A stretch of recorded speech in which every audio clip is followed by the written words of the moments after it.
لا حول ولا قوة إلا بالله العلي العظيم. بسم الله الرحمن الرحيم. الحمد لله رب العالمين، والصلاة والسلام على أشرف الأنبياء والمرسلين أبي القاسم محمد. اللهم صل على محمد وآل محمد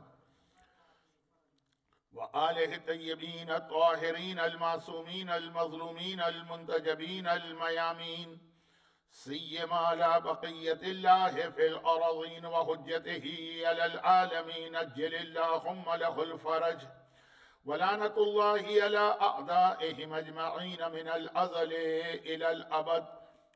أما بعد، فقد قال الله عز وجل في كتابه المبين وفرقانه المتين وقرآنه المجيد: بسم الله الرحمن الرحيم. لا يحب الله الجهر بالسوء من القول إلا من ظلم. وقال: فما بكت عليهم السماء والأرض وما كانوا منذرين. وقال: ومن قتل مظلوما فقد جعلنا لوليه سلطانا. صلوات. سورہ بنی اسرائیل کی وہ آیت جسے میں آج کے دن خطبے میں اختتام پہ تلاوت کر چکا ہوں، یہ ہمارا اصل عنوان ہے. اور اس سے پہلے جو آیت تلاوت کی جا رہی تھی وہ ایام عزا کے اس عشرے کی تمہیدی مجالس کا عنوان تھا، اور آج اس سلسلے میں آخری گفتگو ہوگی. 1443 ہجرہ کے ایام عزا کی آج یہ چوتھی مجلس ہے، اور 3 محرم یہ آسٹریلیا کے اور نیوزی لینڈ کے رویت یا مون سائٹنگ کے اعتبار سے بات کر رہا ہوں. تو 3 محرم کی یہ مجلس ہے. شب 4 ہو گئی ہے، لیکن بہرحال اس تفصیلات کی ضرورت نہیں ہے. اور 13 اگست 2021 یعنی 13 اگست 2021 کی یہ مجلس ہے. یہ میں نے انگلش ڈیٹ کا حوالہ کیوں دیا، اس کی ایک خاص وجہ ہے. اور ابتدائی جو ہماری گفتگو ہو رہی ہے وہ اسی حوالے سے ہے. انگلش ڈیٹ 13 اگست یا 13 اگست. اس وقت تو آسٹریلیا میں یا میلبرن میں رات کا وقت ہے اور 8 بج چکے ہیں. پاکستان میں تو اس وقت ابھی آفٹر نون ہوگا. آنے والا کل 14 اگست کی تاریخ ہے. 14 اگست پاکستان کا انڈیپینڈنس ڈے ہے، اور پاکستان کی حد تک یہ لفظ انڈیپینڈنس سے زیادہ کریشن کا لفظ مناسب ہے، کیونکہ پاکستان دنیا کا وہ واحد ملک کہا جا سکتا ہے جو خاص طور پر بنایا گیا. تو خیر، میں اس تفصیلات میں گئے بغیر 14 اگست جشن آزادی کے نام سے اس وقت پاکستان میں منایا جا رہا ہے، اور تیاریاں شروع ہو چکی ہیں. تو چونکہ اس کے اندر 2 ایسے پیغام ہیں جو میرے اصل عنوان سے متعلق ہیں. امام زمانہ اور ولایت علی کا جو اس عشرے کا ہمارا ٹاپک ہے، تو 14 اگست کے حوالے سے 2 چیزیں ایسی جو اس سے متعلق ہیں، ایک میں بہت مختصر بتاؤں گا اور ایک تفصیل سے. تو اس لیے آج میں نے 13 اگست کی تاریخ کا حوالہ دیا کہ مجلس کا شروع کا حصہ سمجھنا ان لوگوں کے لیے آسان ہو جائے جو پاکستان سے تعلق نہیں رکھتے. تو 14 اگست یعنی کل کا دن کچھ گھنٹے کے بعد، انگریزی تاریخ میں تو 4 گھنٹے کے بعد ڈیٹ بدل جائے گی. تو یہ تو ایک طرف ہے، لیکن انگریزی تاریخ سے پہلے میں نے اسلامی تاریخ بتائی کہ 3 محرم غم، ایام عزا. 14 اگست خوشی، جشن.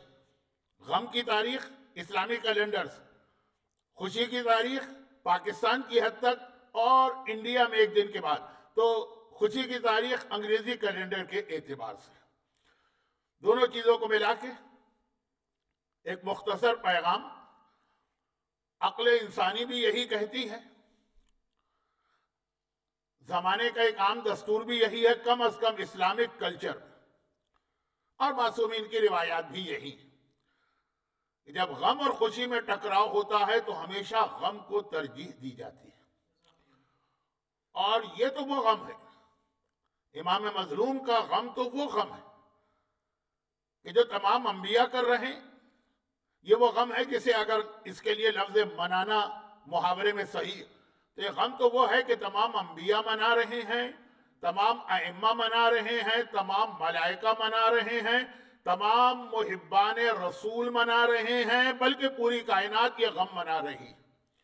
ہمارے یہاں ایک حدیث ہے، اور جو کتاب میرے پاس ہے اس میں جو ایکچول ورڈنگ ہے وہ آپ کے سامنے پیش کر رہا ہوں، ایک ربط جو 3 دن سے عزاداری کا موضوع چل رہا تھا۔ حدیث یہ ہے کہ ایک راوی نے، مخلص راوی ہے، امام سے ایک سوال کیا، اور وہ سوال یہ کیا کہ فرزند رسول طریقہ یہ ہوتا ہے کہ جب کسی گھر میں موت ہو جائے یا گھر والا شہید ہو یا مارا جائے تو اس کی موت یا قتل کے بعد یعنی شہادت کے بعد پھر اس کا ماتم کیا جاتا ہے، اس پہ نوحہ پڑھا جاتا ہے، صف عزا بچھائی جاتی ہے۔ تمام دنیا کا یہ طریقہ کار ہے کہ موت ہو جائے، لیکن میں نے یہ دیکھا ہے کہ آپ اور آپ کے جتنے شیعہ ہیں، اب یہ جملہ بھی بتا رہا ہے کہ عزاداری کی تاریخ کتنی پرانی ہے، جتنے شیعہ ہیں اور آپ پہلی محرم سے ہی صف عزا بیٹھ کے ماتم بچھا کے ماتم شروع کر دیتے ہیں، نوحہ شروع کر دیتے ہیں۔ راوی کہہ رہا ہے کہ کامن سینس کے اعتبار سے یہ عاشور کے دن سے شروع ہونا چاہیے، موت ہوگی اس کے بعد ماتم ہوگا، موت ہوگی اس کے بعد نوحہ ہوگا۔ جوئل تو فداک، مولا میری جان آپ پہ قربان، یہ چیز میری سمجھ میں نہیں آ رہی۔ امام معصوم نے جو جواب دیا اس کی ایکچول ورڈنگ پڑھ رہا ہوں۔ امام معصوم نے فرمایا اذا حل حلال المحرم نشرت الملائکہ صوب الحسین علیہ السلام وہو مخرخ وملطخ، جیسے ہی حل حلال المحرم، محرم کا چاند نمودار ہوتا ہے، نشرت الملائکہ، آسمان کے فرشتے پھیلا دیتے ہیں، صوب الحسین، میرے جد آقا، میرے جد حسین کا کرتا، اور وہ کرتا جو مخرق بالسیوف، جگہ جگہ سے کٹا ہوا ہے تلواروں کی ضربت کی وجہ سے۔ آقا حسین کے بدن پہ کتنی تلواریں ماری گئی تھی، زخم لگائے گئے تھے، کہ یہ کرتا مخرق بالسیوف، تلواروں کی وجہ سے خرق، پھٹا ہوا ہے، وَمُلَطَّخٌ بِالدِّمَاء، اور یہ آلودہ ہے خون حسین میں، پورا کرتا خون آلود ہے، کرتا جگہ جگہ سے تلواروں سے پھٹا ہوا ہے۔ نشرت الملائکہ صوب الحسین، ملائکہ حسین کے اس کرتے کو پھیلا دیتے ہیں آسمانوں پر۔ پھر امام فرماتے ہیں اور ہم اور ہمارے شیعہ اس کرتے کو دیکھتے ہیں تو ہماری آنکھوں سے آنسوؤں کا چشمہ جاری ہوتا۔ اور پھر فوراً امام نے وہاں پہ خود ہی سے وضاحت کر دی، اس سے پہلے کہ راوی سوال کرے۔ امام نے فرمایا کہ اس کرتے کو کب حل ہلال المحرم، جب محرم کا چاند نمودار ہوتا، ہم دیکھتے ہیں اس کرتے کو جو تلواروں سے کٹا ہوا ہے، خون حسین میں آلودہ، اور آخری جملہ ہے کہ ہماری آنکھوں سے چشمہ پھوٹتا ہے آنسوؤں کا، لیکن بیچ میں لفظ ہے بالبصیرہ لا بالبصر۔ یہ جو کرتا ہم دیکھتے ہیں یہ اپنی بصیرت سے دیکھتے ہیں، اپنی ان آنکھوں سے نہیں دیکھتے ہیں۔ مومن کے لیے یہ آنکھیں نہیں، لیکن جو مومن کی بصیرت ہے، یا یہ کہیے کہ جو دل کی آنکھیں ہیں، جو عقل کی آنکھیں ہیں، وہ اس کرتے کو پھیلا ہوا دیکھ رہا ہے، چنانچہ آنکھوں سے خود بخود آنسو جاری ہوتے۔ مولا کائنات کا ایک بہت ہی مشہور خطبہ ہے نہج البلاغہ میں، جسے بہت سے لوگ آدھا پڑھ کے غلط اس سے مطلب نکال رہے ہیں، وہ ایک الگ موضوع ہے، میں اس پر جاؤں گا نہیں، کہ جب وہ یمانی راوی نے سوال کیا کہ مولا آپ جس خدا کی عبادت کرتے ہیں کیا اس کو دیکھا؟ تو امام نے فرمایا کہ ہاں میں نے اسے دیکھا، لیکن فوراً کہا کہ ان آنکھوں سے نہیں بلکہ دل کی آنکھوں سے۔ یہ مومن کی ایک خصوصیت بتائی گئی کہ بہت ساری چیزیں جو عام انسان نہیں دیکھ پاتے، بہت ساری چیزیں جو ہماری یہ دو آنکھیں نہیں دیکھ پاتی، مومن اپنی ایمانی آنکھ سے دیکھتا ہے۔ تو ہلال محرم نمودار ہوا اور آسمان کے ملائکہ نے وہ کرتا پھیلا دیا، جس کے نتیجے میں ساری کائنات کی مخلوقات غم حسین میں کو منانا شروع کر چکی ہیں۔ اب کوئی خوشی کا کنسپٹ اس درمیان نہیں رہا۔ اور یہاں رک کر میں اس لیے یہ مختصر سا واقعہ بیان کروں گا، جسے ممبر سے شاید میں نے ہی پہلی دفعہ پڑھا تھا، اور اس کے بعد تو اب کئی جگہ آپ نے سنا ہوگا۔ پہلی محرم کی مجلس میں نے عرض کیا تھا کہ جو بھی ہمارا عنوان ہے، لیکن اس دوران قوم کے حالات کو دیکھتے ہوئے اپنے عظیم مراجع، اپنی تاریخ، اپنے بڑے بڑے علماء، اپنا حوزہ، اس کی سروسز اور ان کی قربانیاں، یہ وقتاً فوقتاً مجالس میں بات آئے گی۔ تو اس حوالے سے اور یہ واقعہ جن سے میں نے سنا، میں اکثر حوالہ دیتا ہوں کہ وہ آئی ویٹنس ہے، وہ خود بیٹھے ہوئے تھے وہاں پہ جہاں یہ واقعہ ہوا۔ حجت الاسلام مولانا سید صادق علی شاہ صاحب، جن کی زندگی کا آخری زمانہ پھر دبئی میں گزرا۔ حسینیہ زہرا میں ایک طویل عرصے وہ ریسیڈنس عالم کے طور پہ بھی خدمات انجام دیتے رہے، ادارہ جعفریہ دبئی کے اندر بھی وہ رہے۔ یہ واقعہ انہوں نے خود بتایا۔ اور یہ بھی میں بتا دوں کہ آغا محسن الحکیم، جن کا یہ واقعہ، یہ ان کے آفیشل انٹرپریٹر تھے انگلش اور اردو زبان کے۔ تو جب آغا محسن حکیم پبلک میں آ کے بیٹھتے تھے، یہ ساتھ میں لازم ہوتے تھے۔ یہ ساری تفصیلات کی ضرورت نہیں ہے، لیکن صرف اس لیے کہ کوئی ایسا نہیں ہے کہ بس ایک سنی سنائی بات کہ میں نے فلاں سے سنا، انہوں نے فلاں سے، انہوں نے فلاں سے، انہوں نے، اور پھر پتہ چلا کہ آخر میں اس کا حوالہ کیا ہے، کوئی نہیں۔ خود وہ بیٹھے ہیں، فرماتے ہیں کہ میں بیٹھا تھا، پرانا زمانہ ہے، پرانے زمانے کا مطلب بہت پرانا نہیں، 1970-71 میں آغا محسن حکیم کا انتقال ہوا، مشکل سے اس میں 30-50 سال گزرے۔ تو اس وقت تک یہ ٹیررزم کا ماحول نہیں بنا تھا۔ ہمارا ہر مرجع دن کا ایک وقت وہ جا کے اپنی مجلس میں بیٹھتے تھے، عربی زبان کا لفظ مجلس، ڈرائنگ روم کہیے، اور وہ کھلا علاقہ ہوتا تھا، جس کا دل چاہے جا کے ملاقات کرے۔ اس میں کوئی ضرورت نہیں تھی کہ پہلے سے آپ اپوائنٹمنٹ لیں یا آپ کی کوئی کسی قسم کی سیکیورٹی چیکنگ ہو، کچھ نہیں۔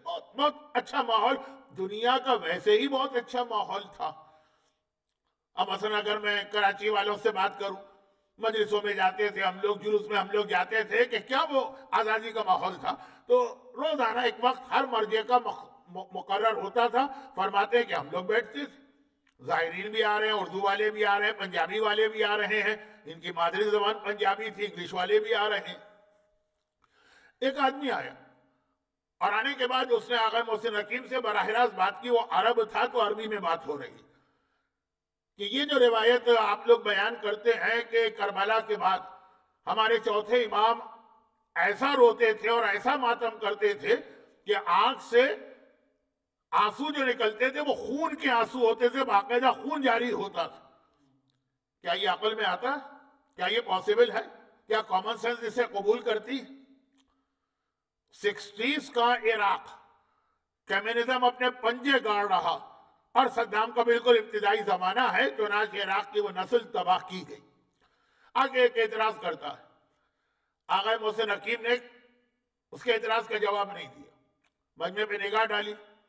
جیسے میں نگاہ ڈال رہا ہوں تو ہمارے شاعر اہل بیت عدنان کلیم صاحب نظر آئے، نگاہ ڈالی تو ایک نوحہ خان بیٹھا تھا، کہا آؤ نوحہ پڑھو۔ اس نے نوحہ پڑھنا شروع کیا۔ عربی زبان کا نوحہ ہے، اور عربی زبان ایک ایسی واقعاً دل کو ٹکڑے ٹکڑے کر دینے والی زبان ہے، اگر کوئی اس کا ماہر ہو۔ نوحہ شروع کیا آغا محسن حکیم نے، جو ایک طریقہ ہوتا ہے دنیا میں ہر جگہ کہ جیب سے رومال نکالا، آنکھوں پہ رکھا، گریہ شروع کیا۔ نوحہ ختم ہوا، ان کا گریہ ختم ہوا، رومال ہٹایا تو سب نے دیکھا کہ آنکھ سے خون کے قطرے جاری ہیں، اور رومال جو ہے وہ خون سے بھرا ہوا۔ سوال کرنے والا چوتھے امام کے بارے میں پوچھ رہا ہے کہ کیا کوئی آدمی خون کے آنسو روک سکتا ہے؟ کیا یہ پاسبل ہے؟ وہ زمانہ تھا جب کمیونزم ہر چیز پہ عقلی اعتراض کرتے تھے. آقا حکیم نے دکھا دیا کہ دیکھو ایسا ہوتا ہے گریہ اور ماتم، اور ان مراجع پہ تہمت لگائی جاتی ہے کہ یہ آزاداری کے اگینسٹ ہے. ذرا سوچنے کی بات ہے. تو میں چیلنج کرتا ہوں پاکستان ہندوستان کے بڑے سے بڑے ماتمی اور عزادار کو کہ ایسا ماتم تم کر کے ہمیں دکھا دو تو ہم تو مانیں. ٹھیک ہے، ہمیں تمہاری محبت پہ کوئی شک نہیں ہے، تم یقیناً عقیدت رکھتے ہو، لیکن تم یہ جو جج کر رہے ہو کہ تم زیادہ بڑے عزادار ہو، اور مرجی اور مجتہدین تو مانتے ہی نہیں عزاداری کو. یہ وہ ہمارے حوزہ علمیہ اور مراجع، اور اگر کوئی حیدرآباد دکن کا سننے والا ہے جہاں پر اخباریت عروج پر ہے، تو یہ ہمارے اصولی علماء. عقیدت ہے، محبت ہے، واقعاً دل سے محبت ہے، اصلی محبت ہے. یہ عزاداری کے ماحول میں خوشی کا کوئی بھی موقع آ جائے، ہم اس کو جشن کے طور پہ تو نہیں منا سکتے ہیں، چاہے وہ ہمارے ملک کی آزادی ہی کا دن کیوں نہ ہو. ہاں، آزادی کے حوالے سے پیغامات یاد کریں گے، لیکن اس کو خوشی نہیں منائیں گے. اب آئیے 3 محرم کی غم کی تاریخیں چل رہی ہیں. غم اتنا اہم ہے کہ ساری کائنات رو رہی ہے. غم اتنا اہم ہے کہ صحیح معرفت رکھنے والا یا پانی کے آنسو نہیں اس کی آنکھ سے نکلیں گے، خون کے آنسو نکلیں گے. اور ساتھ میں 14 اگست، اور چونکہ 15 اگست انڈیا کا انڈیپینڈنس ڈے. یہاں پہ صرف 2 باتیں عرض کر رہا ہوں اور پھر میں اپنے اصل موضوع پہ آ جاتا ہوں جو اسی سے ربط ملے گا. پہلی بات، پاکستان کے اندر بہت سارے لوگوں کو یہ حقیقت نہیں معلوم، لیکن پاکستان کو بنے ہوئے صرف 74 ایئرز 74 سال ہوئے. آج تک یہ طے نہیں ہوا ہے کہ پاکستان کی انڈیپینڈنس کی تاریخ 14 اگست ہے کہ 15 اگست ہے. 14 اگست منائی جاتی ہے اور 14 اگست مشہور ہو گئی، لیکن اب تک ہسٹورین میں یہ اختلاف ہے. انڈیا ٹھیک ہے 15 اگست، پاکستان 14 اگست کہ 15 اگست. اور یہ اتنا بڑا پاکستان میں ڈسپیوٹ ہے یا کنٹروورسی ہے اس کے اوپر. میں اس کی تفصیل میں نہیں جاؤں گا، اس لیے کہ مجلس کا وقت بہت اہم باتوں کے لیے. پھر یہ بات میں نے کیوں کہی، اور ایک طرح سے یہ کہیے کہ جن کو یہ بات نہیں معلوم ان کو میں نے کنفیوز کیوں کرنا چاہا. کنفیوز نہیں کرنا چاہا، میں بتا یہ رہا ہوں کہ صرف 74 سال پہلے کا ایسا واقعہ کہ آپ میں سے اکثر کے بزرگوں نے یہ واقعہ اپنی آنکھ سے دیکھا ہے، کوئی 4-5 پشتیں بھی نہیں گزری، آپ پہلی پشت ہیں. اس کی تاریخ کے بارے میں اختلاف چل رہا ہے اور بہت بڑا اختلاف ہے. 1400 سال پہلے کے اسلامی تاریخ کے کتنے ہی اہم واقعات ہیں جن کو اسی طرح سے کنفیوژن میں مبتلا کیا گیا. پھر مختلف روایتیں آئیں، پھر مختلف تاریخیں آئیں، پھر وہاں سے اصولی علماء اور مجتہدین کا وہ اہم ترین رول شروع ہوتا ہے کہ وہ 1400 سال پہلے کے یہ مسائل حل کر کے ہم ایک سلوشن پیش کرتے ہیں. یہاں 74 سال پہلے کی تاریخ چینج ہو جاتی. تو یہ جو ہمارے مجتہدین کے درمیان کبھی کبھار کو اختلاف ہوتا ہے، آپ کو نہیں پتا کہ یہ ان کا اختلاف نہیں ہے، یہ تاریخ کی تمام کتابوں کا اختلاف ہے. انہوں نے تو اس اختلاف کو حتی الامکان حل کرنے کی کوشش کی. اور مزید اس حوالے سے کچھ باتیں شاید بعد کے مجالس میں آئیں گی، لیکن اب یہ ربط اس کو دیکھیے میں دے رہا ہوں اپنے اصل موضوع سے. ایک بہت ہی مشہور جملہ، بعض علماء کا یہ کہنا کہ یہ 8ویں امام کی حدیث ہے، بعض کا کہنا ہے کسی بہت ہی مشہور عالم کا قول ہے، لیکن بات اپنی جگہ پہ ایک یونیورسل ٹروتھ ہے کہ جب پوچھا گیا کہ آپ لوگ اس انداز سے ایام عزا جو مناتے ہیں، سمجھے کہ 2 مہینے 8 دن ہر آدمی کی، ہر مومن کی اپنی زندگی بدل کے رہ جاتی ہے، اس کے تمام سال کے معمولات چینج ہو جاتے ہیں، اس کا روٹین چینج ہو کے رہ جاتا، اور پھر ہم اس طرح سے اس کو مناتے ہیں کہ ہمارا روٹین چھوڑی. الحمدللہ ہم پاکستان کو جانتے ہیں، پاکستان کی بات کر رہے ہیں کہ پورے ملک کا نظام بدل جاتا. ہماری مجلسیں، ہمارے جلوس، ہمارے اجتماعات. تو کہا کہ یہ اس واقعے کو اتنا زیادہ ہائی لائٹ کر کے منانے کی کیا ضرورت. اب کوئی آ جائے کراچی میں عاشورے کے دن، پورا کراچی بند، لگتا ہے کہ واقعا یہ غم کا دن. یہ 10 دن جو چل رہے ہیں، جو کراچی کے مومنین اگر کوئی میری بات سن رہا ہے تو وہ اتفاق کرے گا. اس طرح سے کیوں مناتے ہیں؟ جواب بہت مشہور ہے، لیکن اب یہ 8ویں امام نے کسی کو جواب دیا ہے، کسی عالم کا قول ہے، اس تفصیلات سے قطع نظر کا صرف اس لیے، صرف تو نہیں، اس لیے بھی کہ اتنا ہی اہم واقعہ غدیر کا تھا، غدیر کو اس طرح نہیں منایا گیا تو آج دنیا غدیر کو بھول گئی. ہم یہ چاہتے ہیں کہ دنیا کربلا کو نہ بھولے. غدیر، امام زمانہ اور غدیر، یہی ہمارا موضوع ہے نا، یعنی ولایت علی. تو یہ جو ہمارے ایام اعظام اور جس کے اندر، اچھا سورہ دخان کی آیت میں نے تلاوت کی ہے، لیکن آج چونکہ تمہید میں خاصا وقت گزر گیا، اس کا ترجمہ اور اس کا پیغام میں کل پیش کروں گا، بہت مختصر ہے. لیکن فی الحال بات ہو رہی 14 اگست کا پہلا پیغام کہ تاریخ میں اختلافات ہیں. اس اختلافات کو 74 سال خالی گزرے ہیں اور اس کو حل نہیں کیا جا سکا. اگر ہم اس انداز سے عزاداری نہ کرتے، اگر اس طرح ہماری مجلسیں نہ ہوتی، اگر اس طرح ہمارے عزاخانے نہ ہوتے تو آپ اندازہ نہیں کر سکتے تھے. میں ایک جملہ اکثر یہاں پہ کہتا ہوں، بہت ذرا سا بنا سوار کر، لیکن آج وقت نہیں، کہ کربلا کا جو گواہ بھی کوئی نہیں ہے.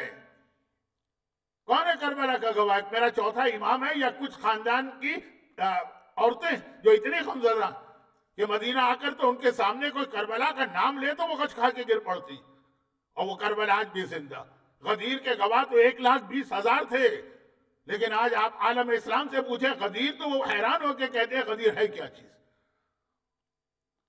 تو یہ عزاداری ہماری اس لیے ہے کہ غدیر والی کہانی دہرائی نہ جائے. اچھا غدیر جو اس طرح چھپ گیا، اس میں ہمارا قصور نہیں، وہ تو پورا ایک سلسلہ تھا سازشوں کا، کس طرح غدیر چھپاؤ. کربلا میں اس کو نہ ہونے دیا گیا تو کربلا غدیر کو بھی زندہ کرنے کا سبب بن رہی ہے، اور اس میں بہت بڑا حصہ اس عزاداری کا ہے، اور جو عزاداری کے اندر کسی طرح سے بھی حصہ لے رہے ہیں. لیکن 14 اگست کا ایک اہم پیغام سن لیجیے جو ولایت علی کا، میں بہت ہی مختصر بات کروں نا ایک جملے میں. 14 اگست کا ایک دوسرا پیغام ولایت علی کا خلاصہ ہے، ولایت علی کی سمری ہے. ولایت علی مختلف طریقے سے سمجھائی جا سکتی ہے. خود میں نے 2 ہفتے پہلے الاسر اسلامک سینٹر میلبرن کے اس ممبر پہ جشن غدیر میں وہ غلام کا واقعہ پڑھانا، کھاتے کیا ہو، پہنتے کیا ہو، رہتے کہاں ہو، کہا جہاں آقا رکھے یہ بھی ولایت ہے.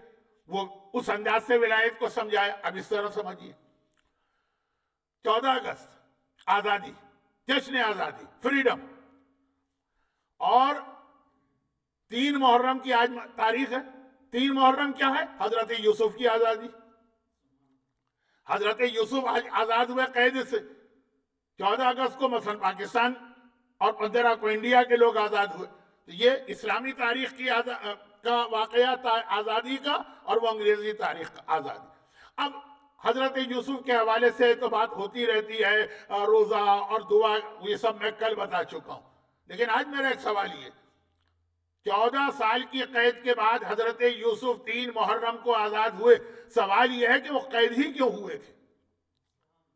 بھئی آپ کو اطلاع ملے کہ فلاں صاحب آزاد ہوئے تو آپ مجھے اچھا تو وہ قید کیوں ہوئے تھے؟ کیا انہوں نے ایسا جرم کیا تھا؟ جب بھی کسی کی آزادی کی خبر آپ پائیں گے، اگر آپ کو تفصیل نہ معلوم ہو تو یہ سوال ضرور کریں گے. حضرت یوسف قید کیوں ہوئے؟ کسی اور سے پوچھنے کی ضرورت نہیں. قرآن کریم کے سورہ یوسف میں حضرت یوسف کا اپنا قول ہے جس کو اللہ نے آیت بنا دی. قال رب السجن احب الی مما یدعوننی الیہ. دیکھیں یہ آزادی کا تصور. پاکستان آزاد، انڈیا آزاد، اور بہت سے ہمارے انڈیا پاکستان کے مومنین مغربی دنیا کی نیشنلٹی یا گرین کارڈ یا سٹیزن شپ اس لیے لیتے ہیں کہ یہاں جا کے بالکل آزادی مل جائے گی، یہاں آ کے مادر پدر آزاد ہو جائیں گے، کوئی کنٹرول کسی کا نہیں ہوگا، کوئی ہمارے معاملے میں بول نہیں سکتا. جس ماحول کے اندر باپ کو اختیار نہیں ہے بیٹے کے معاملے میں بولنے کا، ماں کو اختیار نہیں ہے بیٹی کے بارے میں بولنے کا، شوہر کو اختیار نہیں ہے بیوی کے بارے میں بولنے کا، تو یہ بھی ایک آزادی کا تصور اور آگے بڑھتا ہے. حضرت یوسف کا جملہ سن. حضرت یوسف کو کوئی قید نہیں کر رہا، ان پہ کوئی الزام نہیں، لیکن جب ان سے کہا گیا کہ اس گناہ میں شریک ہو، تمہیں گناہ کرنا ہے، تو حضرت یوسف ورنہ تمہیں جیل میں ڈال دیں گے. حضرت یوسف نے کہا قال رب، یوسف نے کہا کہ اے میرے رب، السجن، آج بھی عربی میں جیل کو سجن کہتے ہیں، آج بھی 1400 سال پہلے کی عربی نہیں ہے، زندہ عربی. آج بھی جیل کا نام سجن ہے. السجن احب، جیل مجھے زیادہ پسند ہے، پسند کا لفظ بھی نہیں، محبوب ہے، مجھے جیل سے محبت ہے.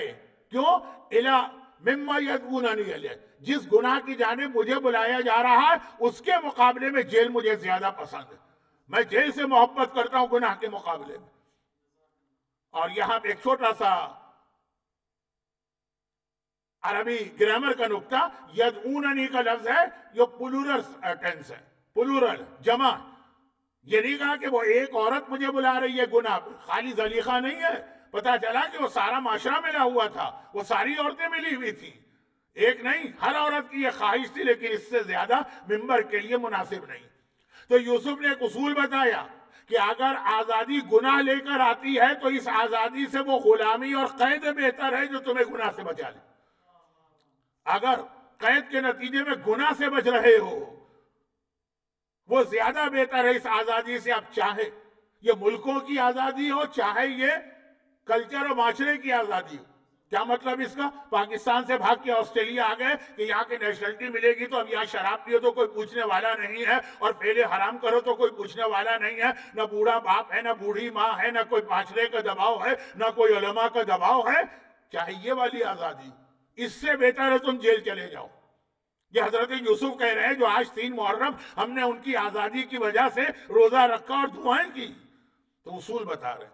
تو ملکوں کی آزادی کا مطلب یہ نہیں ہوتا کہ ہم اللہ سے بھی اپنے آپ کو آزاد سمجھیں، دین سے بھی اپنے آپ کو آزاد سمجھیں، احکامات خدا سے بھی اپنے آپ کو آزاد سمجھیں. غدیر کی مخالفت کی ایک بہت بڑی وجہ یہ تھی. غدیر مخالفت کی بہت بڑی وجہ یہ تھی کہ غدیر کو اگر مان لے تو علی کی حکومت ماننا ہے، علی کی حکومت ماننا ہے تو تمہاری آزادیاں ختم ہو جائیں گی. وہ دوسرے حکمران تھے جو یہ علی سے پہلے گزرے.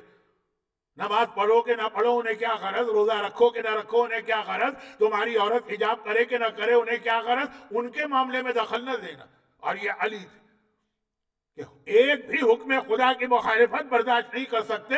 جو پرسوں کے آخری جملے، جو چوری کرے گا تو ہاتھ کٹے گا چاہے وہ علی کا شیعہ کیوں نہ ہو، کوئی نوجوان گناہ کرے گا تو اسے کوڑے کھانا پڑیں گے چاہے وہ علی کا شیعہ کیوں نہ ہو. تو غدیر تو پیغام اس بات کا ہے کہ آزادی نہیں ہے، تمہیں علی کی غلامی میں جانا پڑے گا. زبانی نہیں، زبانی تو ہر ایک کہتا ہے میں علی کا غلام ہوں. پریکٹیکلی ثابت کرنا پڑے گا کہ تم علی کے غلام ہو. یہ غدیر کا کنسپٹ دشمنوں کو بھی بہت مشکل لگ رہا ہے اور دوستوں کو بھی بہت مشکل لگ رہا ہے. چنانچہ ہمارے یہاں جب بڑے فخر کے ساتھ ایک جملہ کہا جاتا کہ دنیا نے غدیر کو چھوڑ دیا، ہم غدیری ہیں، تو بہت بھول پنے سے جملہ کہا جاتا ہے، کیونکہ جو اپنے آپ کو غدیری کہہ رہا اس نے بھی غدیر کو سمجھا نہیں ہے. اور اس کے لیے میں بہت جلدی سے 2 چھوٹی سی مثالیں دے رہا ہوں. مثال نمبر 1 جو میرا اصل عنوان ہے، امام زمانہ اور ولایت. ولایت علی، ولایت علی یعنی غدیر. امام زمانہ اور ولایت علی آپ کے علم میں ہوگا، اگر نہیں ہے تو اپنے علم میں ایک بات لے آئیے. جب میں نے امام زمانہ کے عنوان پہ 1974 سے مجالس پڑھنا شروع کی، جب نہ کوئی تقریریں ہوتی تھی، نہ کوئی مجالس تھی، نہ کوئی کتابیں تھی اردو میں، تو اس وقت سے ایک اعتراض ہو گیا کہ یہ امام زمانہ کا ذکر اس لیے کیا جا رہا ہے کہ علی کے ذکر کو ختم کرنا ہے، یہ علی کے خلاف. یعنی ذکر امام زمانہ جو اس وقت کا ہمارا امام ہے، ہمارے سارے اعمال جس کے ذریعے سے بارگاہ الہی میں جاتے ہیں، جو ہمیں کنیکٹ کرنے والا ہے مولا علی سے، پیغمبر سے اور اللہ سے، اس کے ذکر کو کہا گیا کہ علی کا ذکر روکنے کے اور سارے طریقے تو فیل ہو گئے. چنانچہ ابھی امام زمانہ کو لا کے ان کے مقابلے پہ کھڑا کر دیتے ہیں، اور ہر جگہ جہاں علی کا ذکر ہونا چاہیے امام زمانہ کا ذکر ہو رہا. اب باتیں بہت زیادہ تھی لیکن وقت میرے ہاتھ سے پھسل بھی رہا ہے اور تھوڑا سا موضوع خشکی کی جانب جا رہا ہے، تو میں اس کو آسان کر دوں. یہ جملہ کیا بتا رہا کہ یہ غدیری جو اپنے آپ کو سمجھ رہا ہے، اس نے غدیر کو کبھی پڑھنے کی زحمت ہی گوارا نہیں کی ہے. غدیر جس پہ ہماری زندگی ہے، غدیر جو ہماری حیات ہے، غدیر جو ہماری شہرت ہے، غدیر جس کی وجہ سے ہم سانس لے رہے ہیں، اس غدیر کو اس نے نہیں پڑھا. اب جو میں نے دعویٰ کیا، کیا مطلب اس جملے کا؟ 2 چھوٹی باتیں. ایک پیغمبر کا قول سنیے، ایک پیغمبر کا عمل دیکھیے. قول کیا؟ میں احتیاطاً، ورنہ میں عادی نہیں ہوں ہاتھ میں پرچہ لے کر یا کتاب ہاتھ میں لے کے کچھ پڑھنے کا، لیکن صرف اس احتیاط میں کہ کوئی یہ نہ سمجھے کہ مولانا اپنی جانب سے کہہ رہے ہیں۔ یہ پیغمبر اسلام کے خطبہ غدیر کا ایک حصہ میں پڑھ رہا ہوں، یہ پیغمبر کا خطبہ غدیر ہے۔ ہم غدیری ہیں، غدیری ہیں، غدیری ہیں، غدیر پہ ہماری جانیں قربان، غدیر پہ ہماری اولاد قربان، غدیر پہ ہمارا پورا گھرانہ قربان، لیکن غدیر میں پیغمبر نے کہا کیا تھا؟ ہم غیروں کو کنڈیم کرتے ہیں کہ تم بھول گئے من کنتو مولا، جو پیغمبر نے غدیر میں کہا، تو ہم بھی تو بھول گئے جو پیغمبر نے من کنتو مولا کے بعد کہا، اسی خطبے میں، اسی اسپیچ میں۔ اب سنیے، شاید آپ کو یقین بھی نہ آ جائے، سب پیغمبر کے الفاظ ہیں، صرف مجمع کے اطمینان کی خاطر میں پرچے سے پڑھ رہا ہوں، ورنہ بہت مشکل ہوتا۔ فرماتے ہیں یہ پیغمبر کا خطبہ چل رہا ہے من کنتو مولا کے بعد، الا ان خاتم الائمۃ منا القائم المہدی الظاہر علی الدین المنتقم من الظالمین فاتح الحصون وحادمها غالب كل قبیلة من اہل الشرک وحادیها انہ المدرک بكل سار لأولیاء اللہ انہ الناصر لدین اللہ انہ الغراف من بحر العمیق انہ یسم كل ذی فضل بفضلہ وكل ذی جہل بجہلہ الا انہ خیرۃ اللہ ومختارہ الا انہ وارث کل علم والمحیط بكل فہم المخبر عن ربه عز وجل والمشيد لأمر آياته إنه رشيد الصديد إنه المفوض إليه ألا إنه قد بشر به من سلف من القرون بين يديه إنه الباقي حجة ولا حجة بعده ولا حق إلا معه ولا نور إلا عنده إنه لا غالب له ولا منصور عليه ألا وإنه ولي الله في أرضه وحكمه في خلقه وَأَمِينَهُ فِي سِرِّهِ وَعَلَانِيَّتِهِ مسلسل بغیر کسی گیپ کے پیغمبر یہ پڑھتے چلے جا رہے ہیں خطبہ غدیر۔ مولا کے حوالے سے تو آپ نے یہ کہا سنا کہ پیغمبر نے کہا من کنت مولا فہذا علی مولا اللہم والی من والاہ وعاد من عاداہ واخذل من خذلہ وانصر من نصرہ۔ اگر اس کے علاوہ بھی مولا کے فضائل اس میں آئے، لیکن اب دیکھیں یہ تذکرہ ہو رہا امام زمانہ کا، جن کا ذکر کرنا لوگ سمجھتے ہیں کچھ لوگ۔ سنیے، میں بہت جلدی کیونکہ میرا اصل موضوع یہی ہے امام زمانہ اور ولایت علی۔ یہ پیغمبر خطبہ غدیر میں پالان شتر کے ممبر کے اوپر بیٹھ کر فرما رہے ہیں الا آگاہ ہو جاؤ، ان خاتم الائمہ تمام اماموں کا آخری خاتم۔ پیغمبر کون ہے؟ خاتم النبیین، نبیوں کا آخری۔ امام مہدی کون ہے؟ خاتم الائمہ۔ اور یہ پیغمبر غدیر کے خطبے میں امام زمانہ کو لقب دے رہے ہیں خاتم الائمہ منا، تمام ائمہ میں سے آخری بھی ہمارے خاندان سے۔ القائم المہدی، وہ قائم ہے، وہ مہدی ہے۔ الظاہر علی الدین، وہ دین خدا کو تمام دنیا میں غالب کرنے والا ہے، ظاہر کرنے والا۔ المنتقم من الظالمین، وہ منتقم انتقام لے گا تمام ظالموں سے۔ فاتح الحصون وحادمها، وہ بڑے بڑے قلعوں کو فتح کرے گا اور ان کو توڑ کے رکھ دے گا۔ یہ ایئر ریڈ ہوتے ہیں نا، یہ ہوائی حملے، تو آدمی کیسی مضبوط پناہ گاہیں بناتا ہے دشمن سے بچنے کے لیے۔ ڈرون حملے جو کچھ ہے، کہا فاتح الحصون، جتنے حصن اور قلعے ہیں ان کو وہ فتح بھی کرے گا اور وحادمها، ان کو توڑ بھی دے گا۔ غالب کل قبیلہ، وہ ہر قبیلے کے اوپر غلبہ حاصل کرے گا۔ کون سا قبیلہ؟ من اہل الشرک، شرک والوں کا، لیکن ان کا خاتمہ نہیں کرے گا۔ یہ بہت اہم چیز ہے۔ ہم یہ سمجھتے ہیں کہ دشمنان اہل بیت پہ ٹونٹنگ کر کے ان کی گردن اڑا دیں، یہ اسلام نہیں ہے۔ فرماتے ہیں وہ اہل شرک پر غلبہ، یعنی ان پہ کامیابی حاصل کرے گا، لیکن وہ ہادیہ، پھر ان کی ہدایت کرے گا۔ ہمیں غیروں کو ختم نہیں کرنا، ہمیں غیروں کی ہدایت کرنا، ہمیں بدترین دشمنان اہل بیت کو بھی راہ حق پر لانا ہے۔ انہ المدرک بکل سار لأولیاء اللہ، یہ وہ امام زمانہ ہے جو ہر ولی خدا کے خون کا بدلہ لے گا۔ یہ غدیر خون کے میدان میں اللہ کا رسول کہہ رہا ہے، جہاں ابھی علی کی امامت بھی شروع نہیں ہوئی ہے، اور آخری امام کے جہاد کو بتا رہے کہ وہ جہاد کیا، کب بتا رہے؟ ولایت علی کے ساتھ۔ یہ ہے میرے موضوع کا ربط۔ انہ الناصر لدین اللہ، وہ دین خدا کا مددگار ہوگا، وہ ناصر ہوگا دین خدا کا۔ انہ یسم کل ذی فضل بفضل، وہ ہر صاحب فضل کو اس کی فضیلت کے اعتبار سے عزت دے گا، ہر جاہل کو جتنا اس کا جہل ہے اس کے اعتبار سے سلوک کرے گا۔ برابری نہیں ہے کہ عالم اور جاہل کو ایک صف پہ بٹھا دیں۔ میں تو مجلس سے پڑھتا ہوں نا، بعض جگہ جاتا ہے امام باڑوں میں، جی مولانا ہمارا اصول ہے کہ ہمارے یہاں سب برابر، اگر تمہارے عالم و جاہل برابر ہے تو یہ امام باڑہ امام کا نہیں ہے، یہ کسی لات و منات کا امام باڑہ۔ دیکھیں اصول ہے اسلام میں کہ ہر صاحب فضل کو اس کے فضل کے اعتبار سے عزت دے گا، جاہل جاہل ہے اس کے اعتبار سے اس کے ساتھ سلوک اس کے مقابلے میں کم ہوگا۔ انہ خیرۃ اللہ و مختارہ، یہ وہ امام زمانہ ہے جسے اللہ نے چن لیا ساری کائنات سے۔ وارث کل علم، یہ ہر علم کا مالک و وارث۔ والمحیط بکل فہم، فہم مانے وزڈم، اور ہر وزڈم کے اوپر یہ محیط ہے۔ المخبر عن ربہ عز وجل، وہ جو خبر دیتا ہے وہ اللہ کی طرف سے دیتا۔ یہ مولا کے فضائل بیان نہیں ہو رہے امام زمانہ، گرچہ سارے کے سارے آٹومیٹک مولا میں بھی یہ فضائل ہے، لیکن تذکرہ امام زمانہ کا۔ والمشید آیات، اللہ کی نشانیوں کو مضبوط کرنے والا ہے وہ امام مہدی۔ یہ لفظ مہدی اس خطبے میں استعمال ہوا۔ الرشید السدید، وہ رشید بھی ہے وہ سدید بھی ہے۔ المفوض الیہ، تمام معاملات اس کی طرف پلٹتے ہیں۔ قد بشر بہ من سلف من القرون، تمام انبیاء اس کی بشارت دیتے آ رہے ہیں۔ یہ امام زمانہ کا قصیدہ اللہ کا رسول غدیر خم کے میدان میں پالان شتر کے منبر پہ پڑھ رہا۔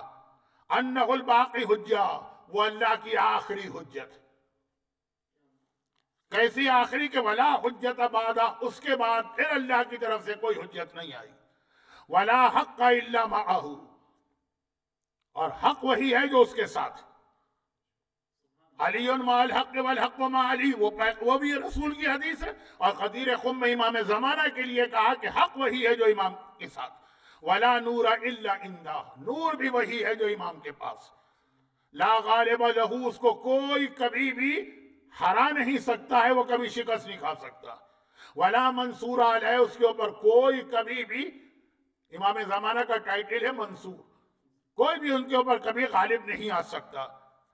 الا وانہ ولی اللہ فی ارضہ، مولا کی ولایت کا اعلان ہو رہا ہے لیکن امام زمانہ کی ولایت کو ساتھ بتا رہے ہیں۔ یاد رکھو وہ اس زمین پہ اللہ کا ولی، وہ حکمہ فی خلقہ، اور تمام مخلوقات میں حکم، جج، فیصلہ کرنے والا وہی امام مہدی۔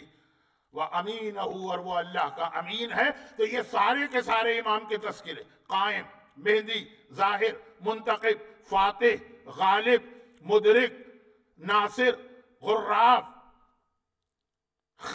مختار، وارث، مخبر، رشید، سدید، مشید، مفوض، جس کے لیے بشارت دی گئی، باقی، حجہ، نور، حق، لا غالب، لا منصور، ولی، حکم، امین، یہ سارا کا سارا تذکرہ پیغمبر نے غدیر کے خطبے میں، میدان غدیر میں، پالان شتر کے منبر پہ بیٹھ کے کیا ہے۔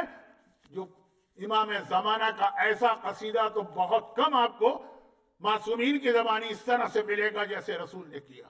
غدیر قوم، ہم غدیری، ہم غدیری، ہم غدیری، غدیر ہے کیا؟ دشمنوں نے غدیر کو چھپا دیا، ہم نے غدیر کے بارے میں معلومات حاصل کرنے کی زحمت گوارا نہیں کی۔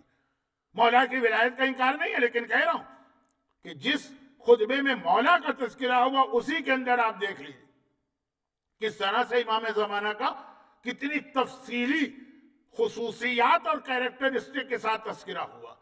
کیا معرفت امام زمانہ کے اللہ کے رسول اس میں قرار ہے؟ وہ لفظ تک آ گیا کہ تمام اولیاء خدا کے خون کا بدلہ لینے والا۔ دعائے ندبہ تو بہت بات کی دعا ہے نا، پیغمبر غدیر میں یہ اعلان کر گئے۔ اب یہ ہے پیغمبر کا قول کہ کس طرح سے، میں امام زمانہ کو ابھی پورا نہیں سمجھا رہا ہوں، میں کہہ رہا ہوں غدیر کیا، ہماری زندگی غدیر ہے لیکن سمجھو تو غدیر کیا۔ تو غدیر کا ایک پہلو ہے کہ امام زمانہ کو سمجھنا، ایک پہلو۔ اب دوسرا پہلو دیکھیے، یہ پیغمبر کا قول ہے، پیغمبر کی گفتگو ہے۔ اب آئیے پیغمبر کا عمل۔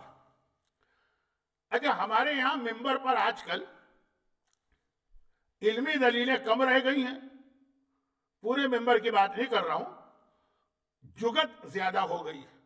اچھا، اب یہ جگت شاید پنجابی کا لفظ ہے تو ہو سکتا ہے کہ انڈیا کے لوگ نہ سمجھے، اور اسی کو بہت بڑی دلیل سمجھا جاتا ہے۔ اچھا، اب تھوڑی سی اگر ممبر پہ لائٹ گفتگو ہو جائے نا تو کوئی اس میں حرج بھی نہیں ہے، بشرط یہ کہ وہ اصل پیغام کو ختم کرنے کا سبب نہ بنے۔ اب مثلا ہندوستان کی تاریخ کے بہت بڑے بڑے خطیب، لیکن اس زمانے کے خطیب جو حوزہ علمیہ کی پوری تعلیم حاصل کر کے آتے تھے، شمس العلماء مولانا ابن حسن نہروی، ویب سائٹ ان کے نام سے ان کی اولاد نے یا پوتوں نے بنائی ہے، وہ موجود ہے، اس پہ ان کی کچھ مجلسیں آڈیو میں ہیں۔ جس زمانے کے عالم ہے، بہت پرانے عالم نہیں، میرے والد کے دوستوں میں تھے مولانا نہروی۔ دیکھیں وہاں بھی آپ دیکھیں گے زبان کا مزہ آپ کو آئے گا، اردو لینگویج کا، اور علمی اعتبار سے بھی اتنے ٹھوس حوزہ علمیہ کا پورا نظام ختم کیے۔ مولانا اظہر حسن زیدی پاکستان میں، کیا ان کے یہاں بھی اسی انداز کے بعض اوقات جملے ہوتے ہیں، لیکن کوئی ایسا جملہ نہیں جو اصل مقصد کو ختم کرے۔ یا ہندوستان میں آخری زمانے میں خطیب اکبر مولانا مرزا محمد اطہر صاحب، کبھی کبھار ان میں سے کچھ کے جملے آپ کو ممبر پہ میلبرن میں بھی سنائی دیں گے، کوئی حوالہ نہیں دے گا سوائے میرے، جو باقی تو اپنی محنتیں بتائیں گے، لیکن پھر جب اس کے بعد وہ اپنے علم کے حساب سے وہی خطیب، یہی نوجوان خطیب جب جو ہے وہ بات شروع کرتا ہے، وہاں سے پھر وہ جگت بنتی ہے کہ جو دین کے خلاف ہو جاتی، دین تو نہیں، مقصد کے۔ اب جیسے زیدی صاحب کا ایک جملہ جو کہ بالکل محرم سے بالکل قریب، آخری جو ہماری تاریخ گزری مباحلہ، کہا کہ قرآن نے اعلان کیا فَقُلْ تَعَالَوْا نَدْعُوا أَبْنَاءَنَا وَأَبْنَاءَكُمْ وَنِسَاءَنَا وَنِسَاءَكُمْ وَأَنفُسَنَا وَأَنفُسَكُمْ، ہر ایک کو معلوم، کہا اس میں قرآن نے ایک پیغام بھی دے دیا، وہ عربی کو اردو بنا دیا انہوں نے، فَقُلْ تَعَالَوْا نَدْعُوا أَبْنَاءَنَا وَأَبْنَاءَكُمْ، قرآن نے کہا اب نہ آنا۔ تمام مسلمانوں کو خطاب کیا جا رہا ہے کہ بس یہ ہیں جو ہیں اسلام کے پاس، اس کے علاوہ کسی اور کو آنے کی اجازت نہیں ہے۔ وہ ابنانا عربی کا لفظ ہے، بیٹے کی جمع، لیکن اب اس کو انہوں نے ٹکڑے کر دیا نا، اب نہ آنا۔ دیکھیے بہت ہی پیارے انداز سے کوئی پیغام کو متاثر کیے بغیر، بلکہ پیغام کو سمجھا بھی دیا اس کے ذریعے۔ کوئی علمی دلیل نہیں ہے، لیکن بہت ہی حسین دلیل کا مطلب سننے میں مزہ آ رہا۔ یا یہ کہ جو مسلمانوں کے پاس ایک نظریہ کہ وہ آل محمد تو پیغمبر کی امت کو کہتے ہیں، ہاں ہے نا، حدیث کے رسول امت کے باپ ہیں تو ہم سب آل محمد۔ اس میں بھی زیدی صاحب کا مشہور جملہ کہ اللہم صلی علی محمد و آل محمد، مسلمان کہتے ہیں کہ یہ آل محمد جو ہے یہ عربی نہیں ہے، یہ انگریزی کا آل ہے، آل محمد، آل، سارے کے سارے محمد والے بن گئے۔ چلے سننے میں مزہ آ رہا ہے، بات بھی سمجھ میں آ رہی ہے، اصل پیغام بھی متاثر نہیں ہو رہا، لیکن جب اس انداز سے بات کی جائے کہ اصل پیغام ہی ختم ہو جائے، اور وہ کیا ہے، وہ میرا ایک سیریس سوال ہے۔ وہ سیریس سوال میرا یہ کہ پیغمبر نے غدیر خم کے میدان میں ممبر بنایا پالان شتر کا، سوال یہ ہے کہ پالان شتر کا ممبر کیوں بنایا؟ اب یہ بہت سے لوگ سوال کرتے ہیں، پھر ہر آدمی اپنے اعتبار سے جواب دیتا۔ ابھی ہمارے قصیدہ خان جو غدیر کے جشن میں قصیدہ پڑھ رہے تھے، العصر اسلامک سینٹر کے فیس بک پہ وہ تقریر، میری تقریر ہے اس سے پہلے ان کا قصیدہ، اس کا شعر تھا نا کہ جی وہ، اور اس میں انہوں نے کہا بھی تھا، میں انگریزی کا لفظ استعمال کر رہا ہوں کہ جی لوگوں نے پلان بنایا تھا بھاگنے کا، تو مولا نے قمبر سے کہا کہ سب کے اونٹوں کے پالان جمع کر لو۔ پالان یعنی سیڈل، گھوڑے کے اوپر جیسے زین رکھی جاتی ہے وہ سیڈل ہوتا ہے، اونٹ کے اوپر جو بیٹھنے کے لیے وہ سیڈل رکھا جاتا ہے، اس کو پالان شتر کہتے ہیں، جو اس کے اونٹ پر رکھا جائے گا تبھی آپ اونٹ پہ آرام سے بیٹھ سکیں گے۔ تو اب دیکھیں وہ بھی ایک، کسی نے کہا، اب وہ بھی ایک شاعری تھی، شاعری میں بہت سی چیزوں کی اجازت ہے، ورنہ قمبر کا دور دور تک نشان بھی نہیں تھا، اور کوئی تاریخی چیز تو ہے نہیں کہ ہم اس کے پیچھے پڑیں۔ تو ہر ایک نے جواب دیا۔ اپنے حساب سے. لیکن اس کا ایک جواب جو میرے اعتبار سے بہت اہم جواب ہے، وہی اصل جواب ہے. اب یہ والا جو جواب تھا نا، یہ شاعرانہ خیال ہے. شاعرانہ خیال پہ کوئی پابندی نہیں ہے کہ لوگ غدیر سے بھاگنے نہ پائیں. گرچہ اصل جملہ یہ ہے کہ پالانے شتر رکھ لینے سے لوگ نہیں رکیں گے. جو بھاگنے کے چیمپئن ہوتے ہیں ان کی لمبی لمبی ٹانگیں کافی ہوتی ہیں کہ وہ ٹانگوں پر ہی بھاگ جاتے ہیں، اور بھاگے بھی ہیں. وہ کوئی گھوڑے گدھے اونٹ خچر کی ضرورت نہیں پڑی تھی ان کو بھاگنے والوں کو. اور یہاں پر ایک بات میں کہہ دوں، یہ بہت اہم بات ہے. حالات دنیا کے ایسے ہیں کہ ہم کھل کے نہیں بتا سکتے. وہ یہ کہ جو ذہن میں آ جاتا ہے نا، غدیر کا خطبہ ختم ہوتے ہی وہ لوگ بھاگ گئے تھے. یہ تاریخ میں ہے. روایت کم پڑھی جاتی ہے کیونکہ پھر نام آ جائیں گے اور ساری چیزیں آ جائیں گی. اور پیغمبر ان کو مانیٹر کر رہے تھے کیونکہ خطبہ ختم ہوا. پھر پیغمبر خیمے میں گئے، کہا سب آ کے بیعت کریں. معلوم وہی لوگ نہیں. پیغمبر نے بیعت روک دی. وہ گئے ہیں، کبھی تو آئیں گے نا. جیسا اکثر میرے ساتھ میری مجلسوں میں ہوتا، میں ایک صاحب کو کسی وجہ سے بانی مجلس کو منہ دکھانا تھا، مجلس میں آنا ضروری تھا. داخل ہوئے امام، ارے یہ پڑھ رہا ہے مجلس. شروع میں آ کے بیٹھے، پھر سٹک لی. وہ سامنے ہی تو ایل ڈی ہے اور وولورتھ ہے اور وہ ہے، وہاں گھوم گھام کے اندازے سے کہ 1 گھنٹے میں ختم ہو جائے گی مجلس. 1 گھنٹے کے بعد پھر آ کے بیٹھ گئے. اب یہ الگ بات ہے 1 گھنٹے بعد آئے، پتہ چلا ابھی تو مولانا کا بیان تمہید میں ہی ہے. اوہو، اب کیا کریں. تو وہاں پیغمبر نے انتظار کیا. آج کہاں ہے وہ غدیر سے 3 میل دور جو جوفا ہے نا، جوفا 3 میل دور، وہاں گئے تھے. اچھا جوفا میں کیا ہے؟ جوفا میں مارکیٹ ہے، شاپنگ سینٹر ہے. یہ جو میں نے ابھی نام لیے نا، یہ میلبرن کے الازہر کے سامنے کے شاپنگ سینٹر کا میں نے نام لیا کہ اگر کوئی میلبرن کے باہر کا ہے تو وہ حیران ہوگا کہ یہ ایل ڈی اور وولورتھ وغیرہ کیا. سامنے شاپنگ سینٹر. جوفا میں شاپنگ سینٹر تھا کیونکہ وہاں سے لوگ احرام پہنتے تھے. بہت بڑی مارکیٹ تھی. وہاں گھوم گھام کے آ گئے کہ اب تک تو معاملہ ختم ہو گیا ہوگا. دیکھا پیغمبر تو انتظار کر رہے. آؤ بیعت ہو گیا، پہلی بیعت تمہیں کرنا ہے. تو جن کو جانا تھا وہ چلے گئے. یہ میرا، آپ کو پتا ہے میرا انداز بھی نہیں ہے، میرا موضوع بھی یہ نہیں ہے، جبکہ یہ چیزیں اہم ہیں بتانا ہوتی. تو وہ بھاگنے کی وجہ سے نہیں. اچھا، ایک صاحب نے یہ انکشاف کیا. میں بتا رہا ہوں کہ ہمارے ممبر کا معیار بھی کتنا گرتا جا رہا ہے کہ جی وہ تو اس زمانے کا ایک طریقہ تھا کہ لوگوں کے کندھوں پہ بیٹھ کے خطبہ دیا جاتا تھا. تو پیغمبر کیوں نہیں کندھوں پہ بیٹھے؟ مجھ سے کسی نے کہا کہ کسی صاحب نے کہا، میں نے کہا وہ سولجر بازار کے ہوں گے، وہی آدمی یہ بات کہہ سکتا ہے. سولجر بازار میں کیا خرابی نہیں؟ خرابی نہیں. سولجر بازار پرانی نمائش اور مزار قائد اعظم کے سامنے. تو اب تو ذرا سختیاں ہو گئی ہیں، لیکن جب یہ سختیاں نہیں تھی، ہر دوسرے تیسرے دن ایک جلوس آتا تھا 15-20 آدمیوں کا، پانی پانی، بجلی بجلی، اور ہمارے مطالبات پورا کرو، اور ہمیں یعنی سیاسی، مذہبی، سماجی سب آتے تھے وہاں پہ. 20-25 آدمی آ گئے ہائے ہائے کے نعرے لگاتے ہوئے، اور ایک کو خطاب کرنا ہے. تو وہ سڑک ہے، سولجر بازار یا مزار قائد اعظم ہے. ان میں سے ایک صاحب دوسروں کی گردن پہ اچھک کے بیٹھ گئے، چھوٹی اسپیچ کی اور چلے گئے. میں نے کہا انہوں نے یہ ماحول دیکھا ہوگا سولجر بازار کا تو سمجھے کہ غدیر میں بھی یہ ہوتا. عربوں میں رواج ہی نہیں تھا اس طرح کندھوں پہ بیٹھ کے تقریر کرنے کا. کیوں رواج کیوں نہیں تھا؟ رواج اس لیے نہیں تھا کہ بھئی سولجر بازار میں یا مزار قائد اعظم پہ تقریر کرنے آ رہے ہیں، وہاں تو ان کو کہاں اسٹیج ملے گا. عرب میں سب سے کامن چیز کیا ہے؟ اونٹ. ہر جگہ اونٹ موجود ہے. جب اونٹ موجود ہے تو کسی کے کندھے پہ بیٹھنے کی ضرورت نہیں. کوئی ایک آدھ کوئی ایسا کسی کا واقعہ مل جائے تو مل جائے. اہل بیت نے کبھی کسی کے کندھے کو اختیار نہیں کیا. ہاں، اہل بیت اگر کندھوں پہ بیٹھے تو رسول اللہ کے کندھوں پہ بیٹھے. اچھا، اب ہوا کیا غدیر میں؟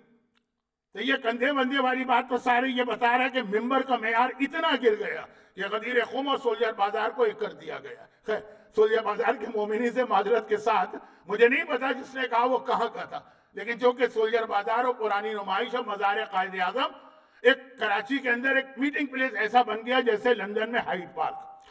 اصل موضوع پہ آئیے. پالان شتر کا ممبر. پیغمبر نے کہا کہ بھائی ایک ممبر بناؤ. کس چیز سے بنائے؟ وہاں کیا چیز ہے؟ تو جو سیڈل ہے نا، جو اونٹوں پر پالان رکھے جاتے ہیں، اس سے. اچھا، کسی صاحب نے ایک نکتہ نکالا اس میں. چلیں گے جگت بازی چل جاتی ہے لیکن یہ مقصد رسول ختم کر رہے. انہوں نے کہا یہ اس لیے تاکہ پالان شتر پر پیغمبر خطبہ دیں تو جب کبھی کوئی اونٹ پر بیٹھ کر آئے علی کے خلاف تو لوگوں کو یاد آ جائے غدیر خون. یہ بات بالکل غلط. کیوں بھائی؟ ناک اگر پکڑنا ہے تو سیدھی سیدھی پکڑی. یہ گھما کے جو آپ ہاتھ گھما کے ناک پکڑتے ہیں، سیدھا سیدھا طریقہ اختیار کریں. مرحوم آیت اللہ خوئی جیسے عظیم مرجع نے تفسیر البیان میں 8ویں امام کی ایک حدیث لکھی ہے قرآن کے حوالے سے.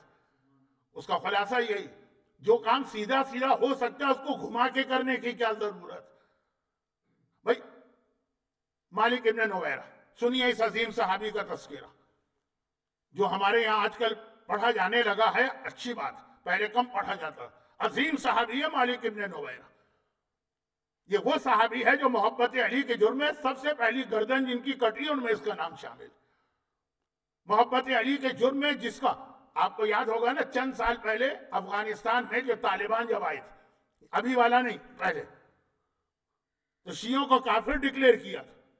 کافر ڈکلیئر کرنا خالی ایک اعلان نہیں ہے، اس کا مسئلہ بنتا یہ کافر ہے، چنانچہ ان کے سارے مرد قتل کیے جائیں گے، ان کی ساری عورتیں کنیز بنا کے گھروں میں لائی جائیں گی، اور ان کا مال حلال مال ہے، جو پاکستان میں بہت سے مومنین بھی کہتے ہیں کافر کا مال حلال ہے. تو خالی ایک فتویٰ نہیں ہے کہ یہ کافر ہے، فتوے کے ساتھ پورا کا پورا فقہ اسلامی کا، اسلامک لا کا کے سارے مسائل بھی ہیں. وہاں پہ پورے قبیلوں کی گردنیں کاٹی گئی، انتہائی قابل احترام سیدانیہ کنیز بنا کر ایک دوسرے کو گفٹ کی گئی، اور سارے مال و دولت پہ قبضہ کے کافر کا مال. تو پہلا تاریخ اسلام میں غدیر کے بعد پہلا واقعہ کہ جب علی کی محبت کے جرم میں پورے قبیلے کی گردن کاٹی گئی، قبیلے کی عورتوں کو کنیز بنا کے مدینے بھیجا گیا، قبیلے کی ساری دولت پہ قبضہ کیا گیا، وہ یہی مالک ابن نویرہ. بہت ہی عظیم پیغمبر کے صحابی ہیں. تو اسی میں لفظ آ گیا کہ پہلا فتویٰ کہ یہ علی والے کافر ہوتے ہیں یہ مالک ابن نویرہ کے خلاف جاری کیا گیا. آج اگر ہمارے خلاف ہے تو ہم تو اسی راستے پہ چلیں، یہ ہیں کون اور ان کا نام کیوں آ گیا. مالک ابن نویرہ پیغمبر کی زندگی کے آخری سالوں میں جب اسلام بہت پھیل گیا تھا، اس وقت یہ ایمان لائے، اور اپنے قبیلے کے کچھ لوگوں کے ساتھ شاید 9 آدمی تھے، لیکن خیر یہ سردار قبیلہ ہیں، مسجد النبوی میں رسول سے ملے، اور انہوں نے پیغمبر سے پہلا سوال کیا، بہت اہم سوال. اس میں میں پورا اشرا پڑھ چکا ہوں. میری بدقسمتی یہ ہے کہ مجھے یہاں میلبرن میں تو مجلسیں پڑھنے کا موقع ہی نہیں مل پا رہا. پورا اشرا، یا رسول اللہ ایمان کیا؟ نئے مومن ہوئے، نیا اسلام قبول کیا، اور بہت دور سے آئیں. ایسا نہیں کہ پیغمبر کہے کہ اچھا تم تو مدینے والے ہو، روز مجھ سے سن لیا کرو آدھا گھنٹہ کے ایمان کیا. شارٹ بتائیں. پیغمبر نے بتایا اللہ پہ ایمان لاؤ، مجھ پر ایمان لاؤ، نماز قائم کرو، روزہ رکھو، زکوٰۃ دو، حج کرو، اور علی کی ولایت کو مانو. آغاز ہوا توحید پہ، اختتام ہوا ولایت علی پر. یہ ان کو سمجھایا. کہا کہ یا رسول اللہ، انہوں نے سوال کیا کہ آپ کے بعد آپ کا جانشین کون ہوگا؟ ہم تو بہت دور سے آئے، پیغمبر کی عمر بھی 60 پلس ہو چکی، پیغمبر انتقال کر گئے، ہم تو اپنے قبیلے میں ہوں گے، تو ہمیں پتا تو ہونا کہ آپ کے بعد کس کو مانے. مولا تو رسول کے برابر ہی بیٹھتے تھے مسجد میں. پیغمبر نے علی کے کندھے پہ ہاتھ رکھا اور کہا کہ میرے بعد یہ ہے تمہارا حاکم، یہ ہے تمہارا مولا، وہی ولایت علی، یہ ہے تمہارا مولا، بس اسی کو ماننا، اس کے علاوہ کسی کو نہ ماننا. اور ہوا یہی تھا کہ جب پیغمبر کا انتقال ہوا تو جن کے ہاتھ میں حکومت آئی تھی انہوں نے مالک سے کہا کہ اب ہم حاکم بن گئے، تم رسول اللہ کو زکوٰۃ دیتے تھے، اب ہم کو دو. کہا کہ نہیں دیں گے. مجھ سے خود رسول کہہ کے گئے کہ میرے بعد علی ہے تو ہم اپنی زکوٰۃ دیں گے، تمہیں نہیں دیں گے، علی کو دیں گے. جیسے ہماری قوم میں خمس کے حوالے سے اس وقت 3 گروہ ہیں. ایک جو ہے باقاعدگی سے خمس دیتا ہے جو طریقہ ہے، ایک ہے کہتے ہیں ہم خمس کو مانتے ہی نہیں. ٹھیک ہے، علی کو مانتے ہیں، فاطمہ کو مانتے ہیں، ان کا حق نہیں مانتے، ہمیں نہیں خمس، ہم خمس کے قائل ہیں، چلے ٹھیک ہے. ایک تیسرا گروہ جو کہتا ہے کہ نہیں ہم خمس کو مانتے ہیں، ہم ان مجتہدین کو نہیں دیں گے. ہم اپنے ہاتھ سے خرچ کریں گے، ہم خمس کو ہضم نہیں کریں گے، خمس کے پیسے کو بچائیں گے نہیں، لیکن ان کے ہاتھ میں نہیں دیں گے، ہمیں ان پر بھروسہ نہیں۔ یہ کہاں سے آ گئے خمس لینے والے؟ ایک ہے ہمارے یہاں گروہ۔ اب آئیے پاکستان، 14 اگست یوم آزادی، پاکستان کا ذکر بہت ہو گیا نا، یہ بھی سن لیجیے۔ پاکستان میں ضیاء الحق نے ایک آرڈیننس بنایا ہے، زکوٰۃ آرڈیننس، جس کا خلاصہ ہے کہ شیعہ حضرات زکوٰۃ سے ایگزمپٹ ہیں، زکوٰۃ سے نہیں، حکومت کو دینے سے ایگزمپٹ۔ بہت سے برادران اہل سنت بھی پہلی رمضان کو زکوٰۃ کٹتی ہے نا، ایک دن پہلے اکاؤنٹ سے سارے پیسے نکال لیتے کہ اگر ہمارے اکاؤنٹ میں پیسے رہیں گے تو ہم کو زکوٰۃ ہماری کٹ ہی جائے گی۔ ہم ان سے پوچھتے ہیں، میرے جاننے والے بھی ہیں، کہ کیا آپ زکوٰۃ نہیں دیتے؟ کہ نہیں دیتے، ہم دیں گے۔ اس گورنمنٹ کے ہاتھ میں نہیں دیں گے جو پتہ نہیں زکوٰۃ کہاں کہاں خرچ کرتی ہے، کیونکہ زکوٰۃ کمیٹی والے 4 ویل ڈرائیو گاڑیاں خریدتے ہیں زکوٰۃ سے کہ جی ہمیں وہ دیہاتوں میں جا کے لوگوں کو زکوٰۃ پہنچانا ہے۔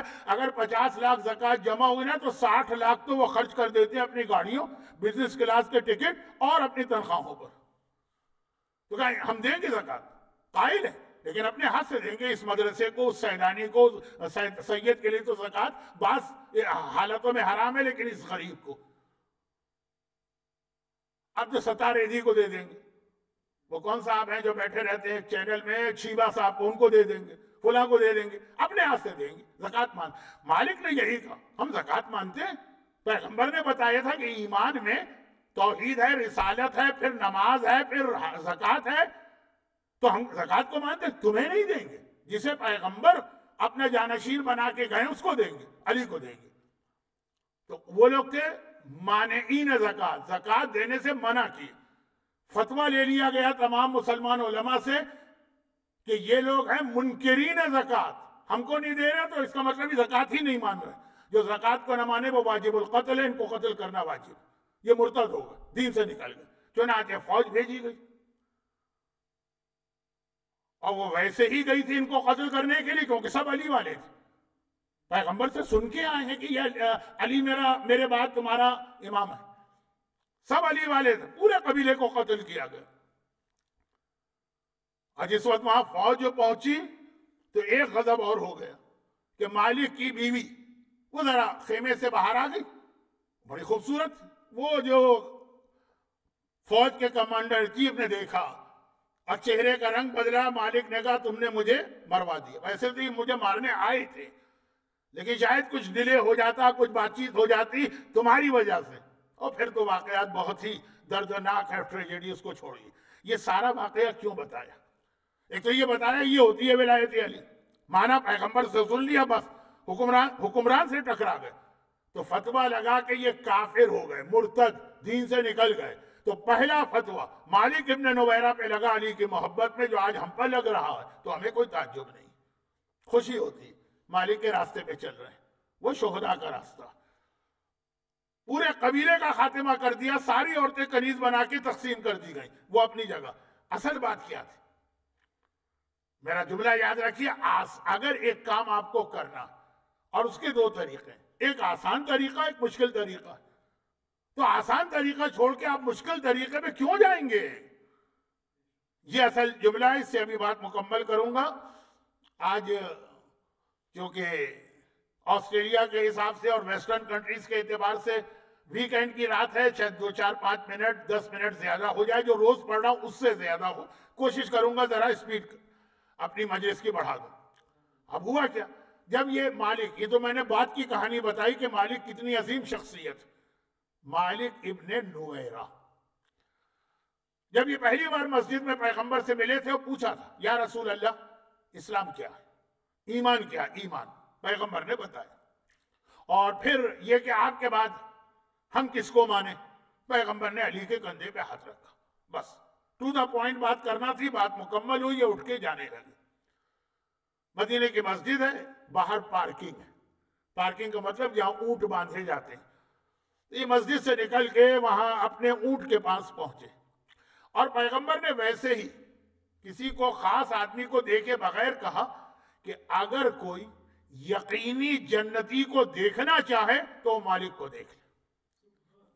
یہ جو جا رہا ہے نا، مالک کی بیک ہے رسول کی طرف، وہ تو بہت آگے نکل گئے ہیں، مسجد کے آخر میں کہا اگر تم کسی کنفرم جنتی کو دیکھنا چاہو تو مالک کو دیکھ لو. اور مالک تو انہوں نے سنا بھی نہیں, مسجد تو بہت بڑی تھی رسول کی, اور رسول نے بھی آہستہ سے کہا تھا. وہ باہر نکل گئے. پیغمبر کے قریب جو لوگ بیٹھے تھے ان میں سے ایک دو, بتانے کی ضرورت نہیں, جیسے ہی جملہ سنا اچھل کے کھڑے ہوئے, دوڑتے ہوئے بہت تیزی سے گئے, اس کی پریکٹس بھی تھی, تو بہت تیزی کے ساتھ دوڑتے ہوئے وہ مسجد کے باہر پہنچے. مالک اس وقت اپنا اونٹ کھول چکے تھے اور اس پر بیٹھنے والے تھے. تو مالک رک جانا رک جانا رک جانا. مالک رک گئے, کیا بات ہے, ابھی تو مسجد میں تم بھی تھے میں بھی تھا. کہا کہ ارے ہمارے حق میں دعا کر دو. مالک حیران ہوئے, کہا کہ اس وقت کیوں یاد نہیں آیا جب میں مسجد میں بیٹھا تھا, اتنی دیر کے بعد کیوں یاد آیا کہ مجھ سے دعا کرانا. یہ آدمی کبھی اس طرح سے کرتا ہے تو ہے جیسے ایک صاحب نے دوسرے صاحب کے منہ پہ جاتے مکہ مار دی. ارے بھائی ہوا کیا, دعا نہ سلام نہ کوئی بات چیت, آتے ہی مکہ مار دی. کہا 3 سال پہلے تم نے مجھے گینڈا کہا تھا, گینڈا ایک جانور ہوتا رائنو. ارے تو 3 سال پہلے کہا تھا, مکہ کیوں مارا؟ کہا کہ آج میں گیا تھا زو میں تو پہلی بار میں نے گینڈا دیکھا تو میری سمجھ میں آیا کہ تم نے کیا کہا. ارے بھائی اگر دعا کرانا چلو ٹھیک ہے, مومن دوسرے مومن سے دعا کرواتا ہے, تو اتنی دیر کے بعد یہ ہانپتے کانپتے دوڑتے ہوئے آ کے دعا کروا رہے, اس وقت کیوں نہیں کہا؟ ایک حق ہے مومن کا کہ کوئی آپ سے کہے التماس سے دعا کرے, لیکن حیرت ہوگی نا. کہا کہ نہیں مالک, ہمیں نہیں پتا تھا کہ تم کتنے فضیلت والے ہو, اس وقت تو ہم تمہیں پہچانتے ہی نہیں تھے. تو کہا تو اتنی سی دیر میں کیسے پتا چل گیا, 4 منٹ میں؟ کہا کہ نہیں, تمہارے جانے کے بعد رسول خدا نے یہ کہا کہ کوئی جنتی کو دیکھنا چاہے تو مالک کو دیکھ لے, تب ہمیں پتا چلا تمہارا اسٹیٹس کتنا ہائی ہے, اس لیے ہم دوڑ کے تمہارے پیچھے آئے اور دعا کروانے. مالک نے کہا تمہارے لیے تو دعا کروں گا ہی, دعا کی ریکویسٹ ایک عام سی چیز ہے اسلامی معاشرے, تمہارے لیے تو کروں گا ہی نہیں. ارے بھائی کیوں نہیں کرو گے؟ کہا تمہاری عقلوں پہ پتھر پڑے, مجھ سے دعا کروانے کیوں آ رہے ہو؟ کہا اس لیے کہ رسول نے تمہارا اسٹیٹس بتایا. تو کہا جس کے اسٹیٹس بتانے سے میں اتنا اونچا ہو گیا, وہ رسول کے پہلو میں بیٹھے ان سے نہیں کہہ رہے ہو کہ تمہارے لیے دعا کریں؟ ان کے کہنے سے میں اتنا بلند ہو گیا تو خود ان سے جا کے کیوں نہیں کہتے جبکہ ان کے پاس بیٹھے ہو؟ یہ جو کبھی عقلوں پہ پتھر ہوتے ہیں کہ سامنے کی چیز چھوڑتا ہے آدمی اور ناک کو گھما کے پکڑنے کی کوشش کرتا, اور آدمی بھی مالک جیسا ہو. رسول کی عظمت کو پہچانو, رسول جب مجھے اتنا بڑا کر دے تو خود رسول کتنے بڑے ہوں گے, دعا ان سے کرواؤ. تو خلاصہ کیا ہے, جو آسان طریقہ ہے نا اس کو اختیار کرو, یہ اتنا گھوم پھر کے. اب آئیے میں کہنا کیا چاہ رہا ہوں, اگر یہ بات صحیح مان لی جائے, اچھا یہ میرا موضوع نہیں کہ کون آدمی غدیر پہ کس طرح سے جگتیں کرتا ہے, یہ میرا موضوع نہیں. میرا موضوع ہے غدیر کا میسج, جو غدیریوں کو تو پتا ہونا چاہیے. دشمنان غدیر کو نہیں پتا تو چلے ٹھیک ہے, جو غدیر والے ان کو پتا ہونا چاہیے. سنیے میسج پیغمبر نے, اب یہ کہنے والے کہہ رہے ہیں پیغمبر نے اس لیے پالان شتر کا ممبر بنایا تاکہ جب وہ دیکھیں لوگ تو ان کو غدیر یاد آ جائے, پھر اگر کوئی اونٹ پر بیٹھ کر مولا کے مقابلے میں آئے تو غدیر یاد آ جائے. ارے تو اتنی زحمت کی کیا ضرورت؟ یہ سارے پالان آپ نے اتروائے اونٹوں سے, اور اس کے بعد ان کو جمع کر کے ممبر بنایا. اگر خالی آپ کو یہ اونٹ یاد دلوانا تھا نا تو سارے میدان میں اونٹ بھرے ہوئے ہیں, بجائے پالان اتار کے ممبر بنانے کے ڈائریکٹ آپ ممبر اونٹ پر ہی بیٹھے بیٹھے خطبہ دے دیتے. پالان تو پھر بھی ہر ایک کو دور سے نظر نہیں آتا, بہت دور. مثلا ایک اونٹ چلا جا رہا, پالان نظر نہیں آئے گا دور سے, لیکن اونٹ نظر آ جائے گا. اونٹ تو زیادہ بڑا لینڈ مارک ہے, اونٹ تو زیادہ آسان نشانی ہے. اور غدیر کے میدان میں پالان کی زحمت سے بچ کر پیغمبر اونٹ پہ خطبہ دے. کوئی کہے نہیں جی وہ اللہ کے رسول شاید اونٹ پر خطبہ دیتے ہوئے کمفرٹیبل نہ ہو. ارے ابھی 1 ہفتے پہلے عرفات کے میدان میں حجۃ الوداع کا خطبہ پیغمبر نے اپنی اونٹنی پر بیٹھ کر دیا ہے قصوہ. سارے مسلمان متفق ہے کہ پیغمبر نے پہاڑی پہ خطبہ نہیں دیا, اونٹنی پہ بیٹھ کے خطبہ دیا. اور ایک نہیں کتنے خطبے پیغمبر نے اونٹنی پہ بیٹھ کے دیے. لیکن عرفات میں کیوں کہہ رہا ہوں؟ 2 وجوہات. نمبر ایک یہ کہ عرفات کے میدان میں جانور کنٹرول سے باہر ہو جاتے ہیں، چھوٹے سے میدان میں اتنے سارے جانور جمع ہیں، اور ہر حاجی اور خود اونٹ پر بیٹھا ہوا آدمی احرام میں ہوتا ہے۔ احرام کو سنبھالنا آسان کام نہیں ہوتا نئے آدمی کے لیے، ایسا ڈریس نہیں ہے کہ آپ کے بدن پہ سمٹا ہوا ہے۔ وہ خطبہ پیغمبر نے دیا، اور اتنا عظیم الشان خطبہ کہ آج بھی UN کے چارٹر کو دیکھ لیجئے، حجۃ الوداع کا خطبہ آپ کو یاد آ جائے گا۔ تو جو پیغمبر اونٹ پر خطبہ دینے کے عادی، وہی اونٹ ایک ہفتے کے بعد، کوئی یہ بھی نہیں کہہ سکتا وہ جوانی تھی اب تو بڑھاپا آ گئے، وہ 9 ذی الحجہ تھی، یہ 18 ذی الحجہ، صرف 9 دن گزرے ہیں، اونٹ ہیں، اور اس پر اگر خطبہ دیں تو اونٹ تو عرب میں سب سے کامن چیز ہے، بلکہ بعض اوقات جوان مرد جو ہوتے ہیں نا، وہ اونٹ پر پالان بھی نہیں رکھتے، ویسے ہی اونٹ پر بیٹھ کے چلے جاتے ہیں۔ کبھی کبھار کلفٹن کے ساحل پر کراچی میں ہمیں ایسے اونٹ بھی مل جاتے ہیں جو بغیر پالان کے بٹھا دیتے ہیں۔ تو اونٹ آسان چیز ہے، ہر جگہ موجود ہے، بہت دور سے بھی نظر آ سکتا ہے، بغیر پالان کے بھی پیغمبر اس پر خطبہ دیتے تاکہ بعد میں کوئی اونٹ کو دیکھے، اس پر بیٹھے اور مولا کی جنگ کرے تو یاد آ جائے کہ غدیر میں کیا ہوا تھا۔ یہ پالان لانے کی کیا ضرورت ہے زحمت کی؟ لیکن یہ دلیل بنائی گئی، اور بہت آپ مجمع دیکھتے جہاں پہ یہ بات کہی گئی ہے، بے حال ہوئے جا رہے تھے لوگ نعرے لگاتے لگاتے۔ اچھا، اب ہم اس پر آتے ہیں کہ آسان راستہ چھوڑ کے پیغمبر نے مشکل راستہ کیوں اختیار کیا؟ ہاں، وہ پیغام چلے، اگر یہاں تک بات ہوتی تو چلے کوئی بات نہیں، کبھی شاعرانہ خیال ممبر پہ بیان کر دیا، یہ تو مقصد رسول کو ختم کرنے والا نقطہ تھا۔ مقصد رسول ختم ہو رہا ہے، وہ کیسے؟ میں ابھی ایک جملے میں پہلے بات کر دوں تاکہ اگر پوری بات کا موقع نہ ملے تو کم از کم میسج پہنچ جائے۔ پیغمبر نے پالان شتر کا ممبر بنایا، خود اونٹ کو ممبر نہیں بنایا، جو آسان بھی ہے، جو ہر جگہ نظر آنے والا جانور بھی ہے، جسے دیکھ کر ہر ایک کو غدیر کا میدان یاد آ سکتا ہے۔ پالان شتر کا ممبر بنایا تاکہ کوئی جاہل خطیب کل وہ جملہ نہ کہہ دے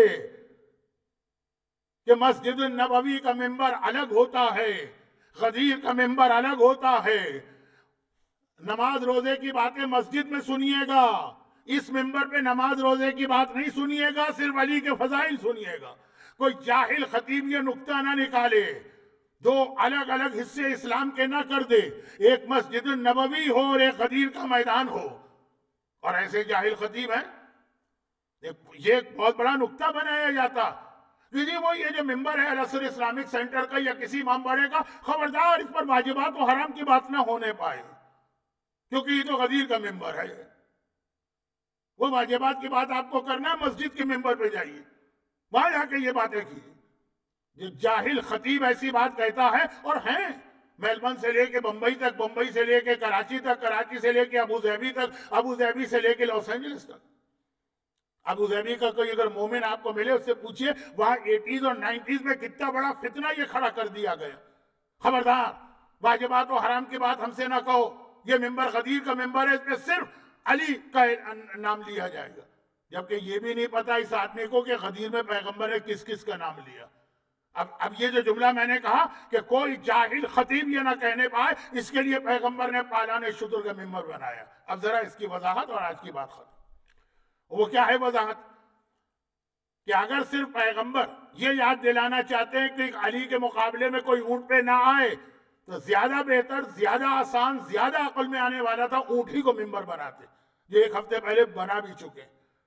پیغمبر یہی تو بتانا چاہ رہے تھے کہ غدیر جو ہے یہ مدینے کی مسجد سے ہٹ کر کوئی الگ چیز نہیں ہے، یہ اسلام کا ایک ہی دھارا ہے، یہ اسلام کا ایک ہی کنٹینیوشن ہے۔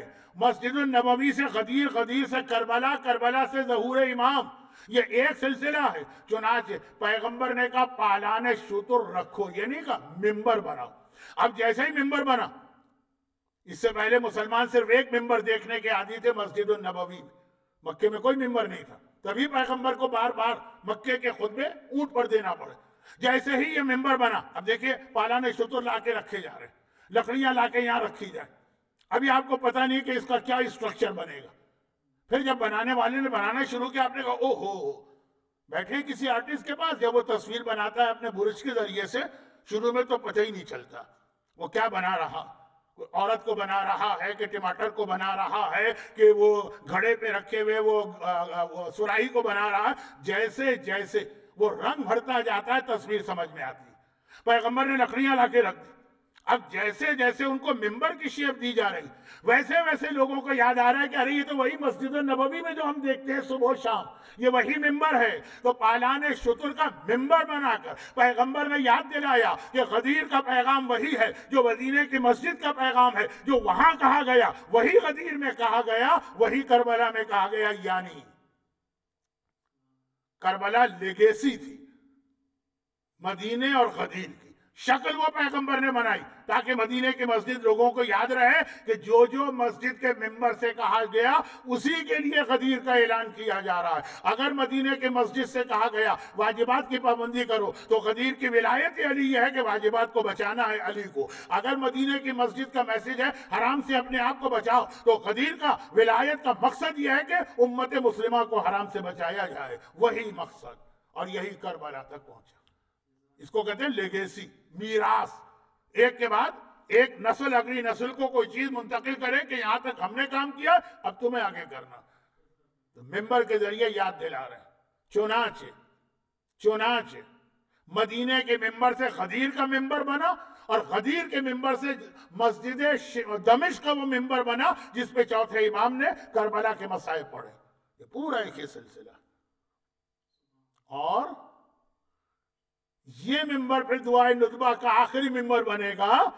منابرہم دعائے ندبہ کے آخر میں ہے نا کہ کوثر کے کنارے ممبر لگے گا، پیغمبر تشریف فرما ہوں گے، ہم چاروں طرف بیٹھ کے کہہ رہے ہوں گے فَنَقُولُ الْحَمْدُلِلَّهِ رَبِّ الْعَالَمِينَ۔ یہ سارے ممبر ایک پیغام دے رہے ہیں، اور یہ پیغام میں لوگ دو حصے نہ کرنے پائے، اس لیے پیغمبر حتی الامکان ایک ہی شکل بنا رہے ہیں، اور حسین اسی غدیر کو آگے بڑھا رہے ہیں۔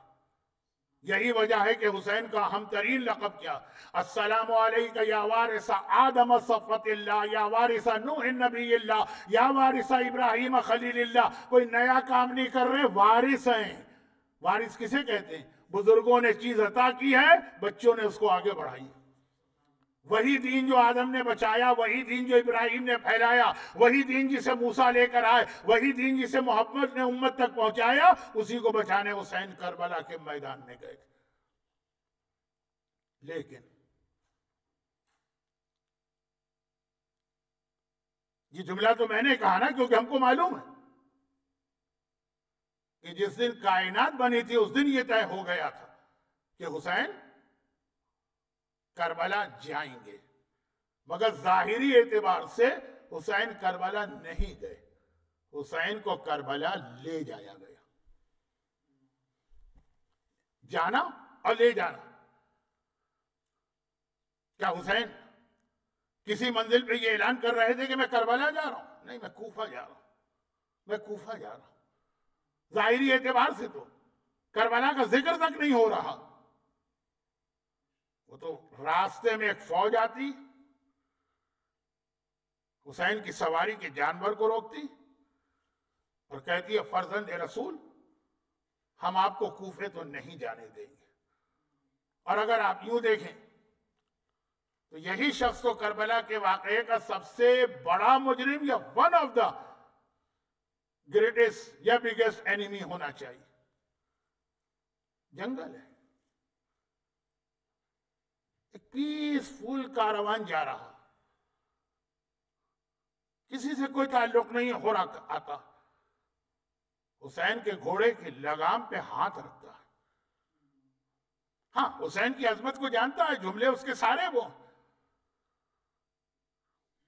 فرزند رسول میں آپ کو جانے نہیں دوں گا کوفے کی طرف۔ لیکن یہ بھی دیکھ لیجیے جو اہل بیت کا طریقہ کار جو آج کی مجلس کے شروع میں ایک جملہ تھا، وہی اختتام مجلس کے اندر بھی مصائب میں آ گیا کہ زمانے کا امام شرک والوں پر غلبہ حاصل کرے کہ ان کی ہدایت کرے گا، خاتمہ نہیں کرے گا، ہدایت کرے گا۔ دشمن کو بھی اپنے اخلاق سے جیتنا، کہ جب ہر آیا راستے میں اس وقت پانی ختم تھا اس کے پاس، اس کا پورا لشکر پیاس سے تڑپ رہا، حتیٰ اس کے گھوڑے تک پیاس کے مارے بلبلا رہے، زبانیں باہر نکل چکی ہیں گھوڑوں کی، اور حسین نے پہلے اسے اتنا پانی پلایا اور اس کے بعد اس کے گھوڑوں کو اتنا پانی پلایا کہ گھوڑوں نے خود سے پانی سے منہ ہٹا دیا۔ کیونکہ اکثر یہ ہوتا ہے کہ ہمارے مراجع کہتے ہیں کہ وہ دشمنان اہل بیت ہے لیکن آپ اپنا طریقہ یہ رکھیے۔ ہم کہتے ہیں کہ کیسے رکھا یہ طریقہ؟ آپ دیکھیں پہلے انہوں نے زیادتی کی، ہم تو جواب دے رہے ہیں۔ حسین آج راستے میں اور علی صفین کے میدان میں پیغام دے چکے ہیں کہ وہ تو زیادتی کرے گا ہی، اس کا کام ہی زیادتی کرنا ہے۔ تم تو آل محمد کے ماننے والے ہو، تمہیں زیادتی کا جواب بھی اخلاق اہل بیت سے دینا، اخلاق یہاں پہ آنا چاہیے۔ اب یہ باقی باتیں، اس جملے سے مجھے کچھ باتیں اور کہنا تھی لیکن پتہ نہیں کیوں مجلس ذرا لمبی ہو گئی، یہ انشاءاللہ بعد میں آئے گی۔ لیکن اتنا پانی پلایا اور اتنا پانی پینے کے بعد گھوڑے کی لگام پہ ہاتھ رکھتا، اب رکھ گھوڑے کی لگام پہ ہاتھ، اور کہتا ہے فرزند رسول میں آپ کو کوفے تو نہیں جانے دوں گا، حاکم کا حکم میرے پاس ہے، حسین کو کوفے میں مت جانے دے۔ حسین نے کہا سکلت امک، تیری ماں تیرا ماتم کرے، میرا راستہ روکتا۔ جوان ہے، 34-35 سال کی عمر تھی یا 40 سال کی، ایک مرتبہ غصے میں آ گیا، کہا کہ فرزند رسول پورا عرب جانتا ہے میں کتنا غیرت مند ہوں، اگر آپ کے علاوہ کوئی میری ماں کا نام لیتا تو میں بھی پلٹ کے اس کی ماں کا نام لیتا، لیکن آپ کی ماں سیدہ نساء عالمین، بذائے رسول، خاتون جنت، میری یہ جسارت و مجال کہ میں اپنی زبان پہ آپ کی مادر گرامی کا نام لوں، لیکن مجھے تو یہ حکم ہے۔ مولا نے کہا اچھا پھر جہاں مجھے لے جانا چاہتا ہے لے جا۔ اب یہ راستہ بدلا گیا، کس کی وجہ سے؟ ابھی عمر سعد نہیں ہے، ابھی شمر نہیں ہے، ابھی وہ ہرملہ نہیں ہے، جنگل ہے یہاں پہ، ہر کا مقابلہ کرنا بھی آسان ہے، لیکن حسین نے بتا دیا کہ ہم پہل تو نہیں کرتے۔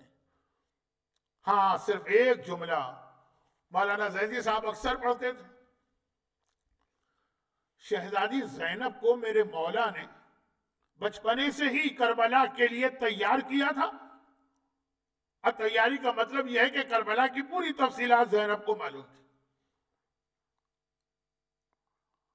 چنانچہ یہ جملہ آپ نے اکثر سنا ہوگا ارباب مقاتل سے، زینب بہت چھوٹی ہے، 5 سال کی عمر ہوگی، 7 سال کی عمر ہوگی۔ فجر کی نماز کے بعد میرا مولا مکان کے صحن میں لے کے زینب کو کے ساتھ اتنا ٹہلتے تھے اور واک کرتے تھے کہ زینب کے گھٹنے دکھنے لگتے تھے۔ ایک دن کہا بابا آپ مجھے اتنا چلاتے ہیں صبح کے وقت؟ یہی تو جواب دیا تھا علی نے، زینب آج یہ مشق کر لے، کل کربلا میں یہی مشق تیرے کام آئے گی، کیونکہ کربلا میں ایک رات ایسی آنے والی ہے، نہ عباس ہے، نہ اکبر ہے، نہ اصحاب امام ہیں، اسی علی کی شیر دل بیٹی کو ساری رات جلے ہوئے خیموں کی جوب ہاتھ میں اٹھا کر لوٹے گھر کا پہرا دینا، پہلے سے تیار کیا جا رہا۔ تو زینب کو بھی یہ پتا کہ جب میرا بھیا جا رہا ہوگا، راستہ روک کے راستہ بدلا جائے گا، وہ وہیں سے ہمارے مصائب کا آغاز۔ چنانچہ جیسے ہی مولا نے کہا باس چلو جیسا اور کہے اس کے اعتبار سے ڈائریکشن چینج کرو، اونٹوں کا رخ پھیرا گیا اور ایک بار محملوں سے، اماریوں سے بیویوں کے رونے کی آواز بلند ہو گئی۔ زینب کو پتا چل گیا اب میرا بھیا مقتل کی جانب جا رہا ہے، تو ہر کون بنا؟ ہر وہ بنا جس نے سب سے پہلے زینب کبریٰ کو رلایا۔ زینب کبریٰ کو سب سے پہلے رلانے والے مجرموں میں ہر کا نام۔ پہنچ گئے یہ لوگ کربلا۔ کون تھا جس نے ابن زیاد کو لیٹر پہ لیٹر بھیجے، لیٹر پہ لیٹر بھیجے اور کہا کہ ابن زیاد حسین ہمارے قابو میں آ گئے ہیں، میں ان کو یہاں تک لے کے آ گیا ہوں، اور اسی کے خط پر پھر ابن زیاد کی فوجیں آنا شروع ہوئی۔ اس وقت کوئی نہیں تھا، اسی کے خط کے اوپر عمر سعد آیا، اسی کے خط کے اوپر ہرملہ آیا، اسی کے خط پہ شمر آیا، فوجوں پہ فوجیں آ رہی۔ اور جب 7 محرم کو عمر سعد کے خیمے میں میٹنگ ہوتی ہے کہ حسین کے پورے قافلے پر اور بچوں پر خاص طور پر پانی بند کیا جائے. اس میٹنگ میں حر برابر سے بیٹھا, کوئی احتجاج نہیں کرتا, کوئی اعتراض نہیں کرتا, خالی اتنا بھی نہیں کہتا کہ میں ایگری نہیں کر رہا ہوں اس میٹنگ سے, برابر سے شریک. قافلہ روکنے والا حر, کربلا لانے والا حر, ابن زیاد کو خط لکھ کر فوجیں بلوانے والا حر, حسین کے بچوں پہ پانی بند ہوا اس میٹنگ کے اندر برابر سے پارٹیسپیٹ کرنے والا حر. اور خالی اتنا ہی نہیں, ہر ایک کو معلوم ہے کہ کربلا کا جہاد عاشورے کو تو حسین کی وجہ سے ہوا. عمر سعد نے ایک دن پہلے 9 محرم کی سپہر کو جنگ شروع کر دی تھی. 9 محرم کا نام ہے تاسوعا, ایک تو عاشورہ ہوتا ہے, ایک تاسوعا. اور پہلا تیر کمان میں رکھ کے عمر سعد نے 9 محرم کی سپہر کو چلایا تھا اور کہا تھا اے میری فوج گواہ رہنا کہ پہلا تیر میں چلا رہا ہوں تاکہ حاکم سے انعام ملے. اب جنگ شروع ہو گئی, حر کچھ نہیں بول رہا ہے, حر کوئی احتجاج نہیں کر رہا.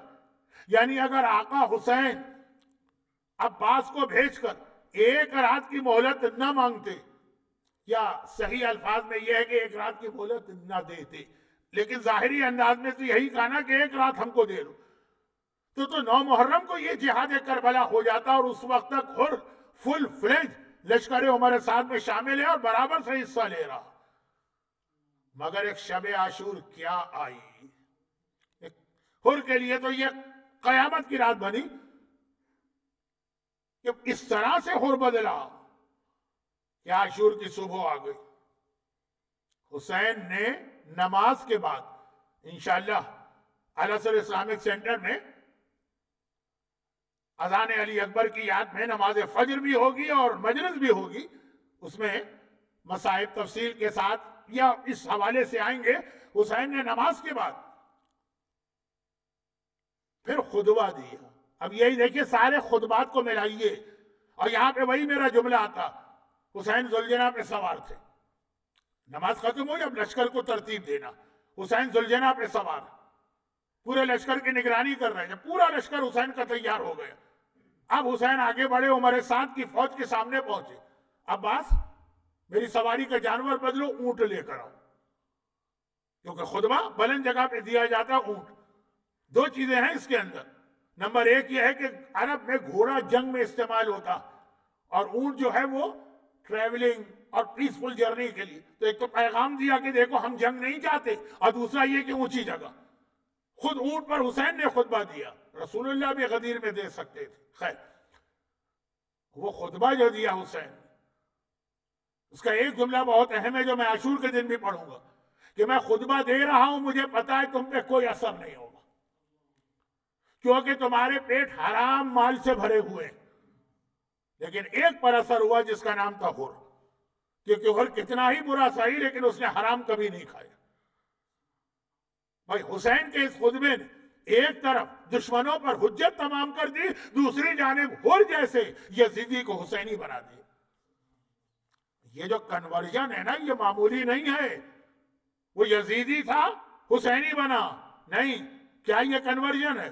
کنورژن یہ ہے کہ حر لعن اللہ امتن قتلت کا لعنت میں شامل تھا, آج امام کی زیارت میں رحمت میں شامل ہو گیا. السلام علیکم یا اولیاء اللہ, یہ حر کی زیارت. یعنی جو ملعون ہے وہ رحمت خدا میں شامل ہوا, جو قابل دشنام ہے وہ آج چھٹے امام کا سلام لے رہا ہے صرف ایک خطبہ حسینی سے. اب ادھر تو عمر سعد کی فوج بھی تیار اور جنگ شروع ہونے والی, اور وہ حسینی خطبہ اور حر کی حالت عجیب حالت. حسین نے اپنا تعارف بھی کرایا اس خطبے میں, بہت عجیب حالت. ایک مرتبہ اپنے دوست سے کہتا کہ اب مجھے رہ رہ کے پچھتاوا ہو رہا ہے کہ میں نے کتنی بڑی غلطی کی. اے حسین کے چاہنے والوں میں ایک بھی گناہگار کبھی مایوس نہ ہونا حسین کی رحمت سے, کبھی مایوس نہ ہونا اہل بیت کے لطف و احسان سے.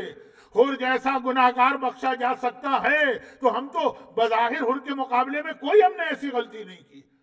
کہ مولا جتنے بھی گناہ کیے ہیں پرسنل گناہ کیے ہیں، اہل بیت کے اگینسٹ ہم نے کوئی گناہ نہیں کیا، جو حر کو معافی دے سکتا ہے تو ہم کو کیسے معافی نہیں دے گا؟ مگر شرط یہ ہے کہ حر کی طرح اپنی غلطی مانو، ضد مت کرو۔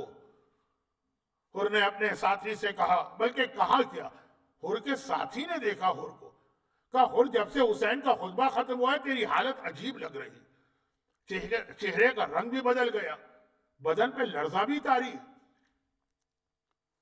کیا ہو رہا ہے؟ حر نے کہا اب مجھے اپنی غلطی کا احساس ہو رہا، میں نے کتنا بڑا گناہ کیا۔ تو حر کے دوست نے کہا تو وقت گزر گیا، جو ہو گیا سو ہو گیا، حسین کو یہاں لے کے آ گیا، بچوں پہ پانی بند کر دیا، عمر سعد کو بلا لیا، اب تو جو ہو گیا تو ہو گیا۔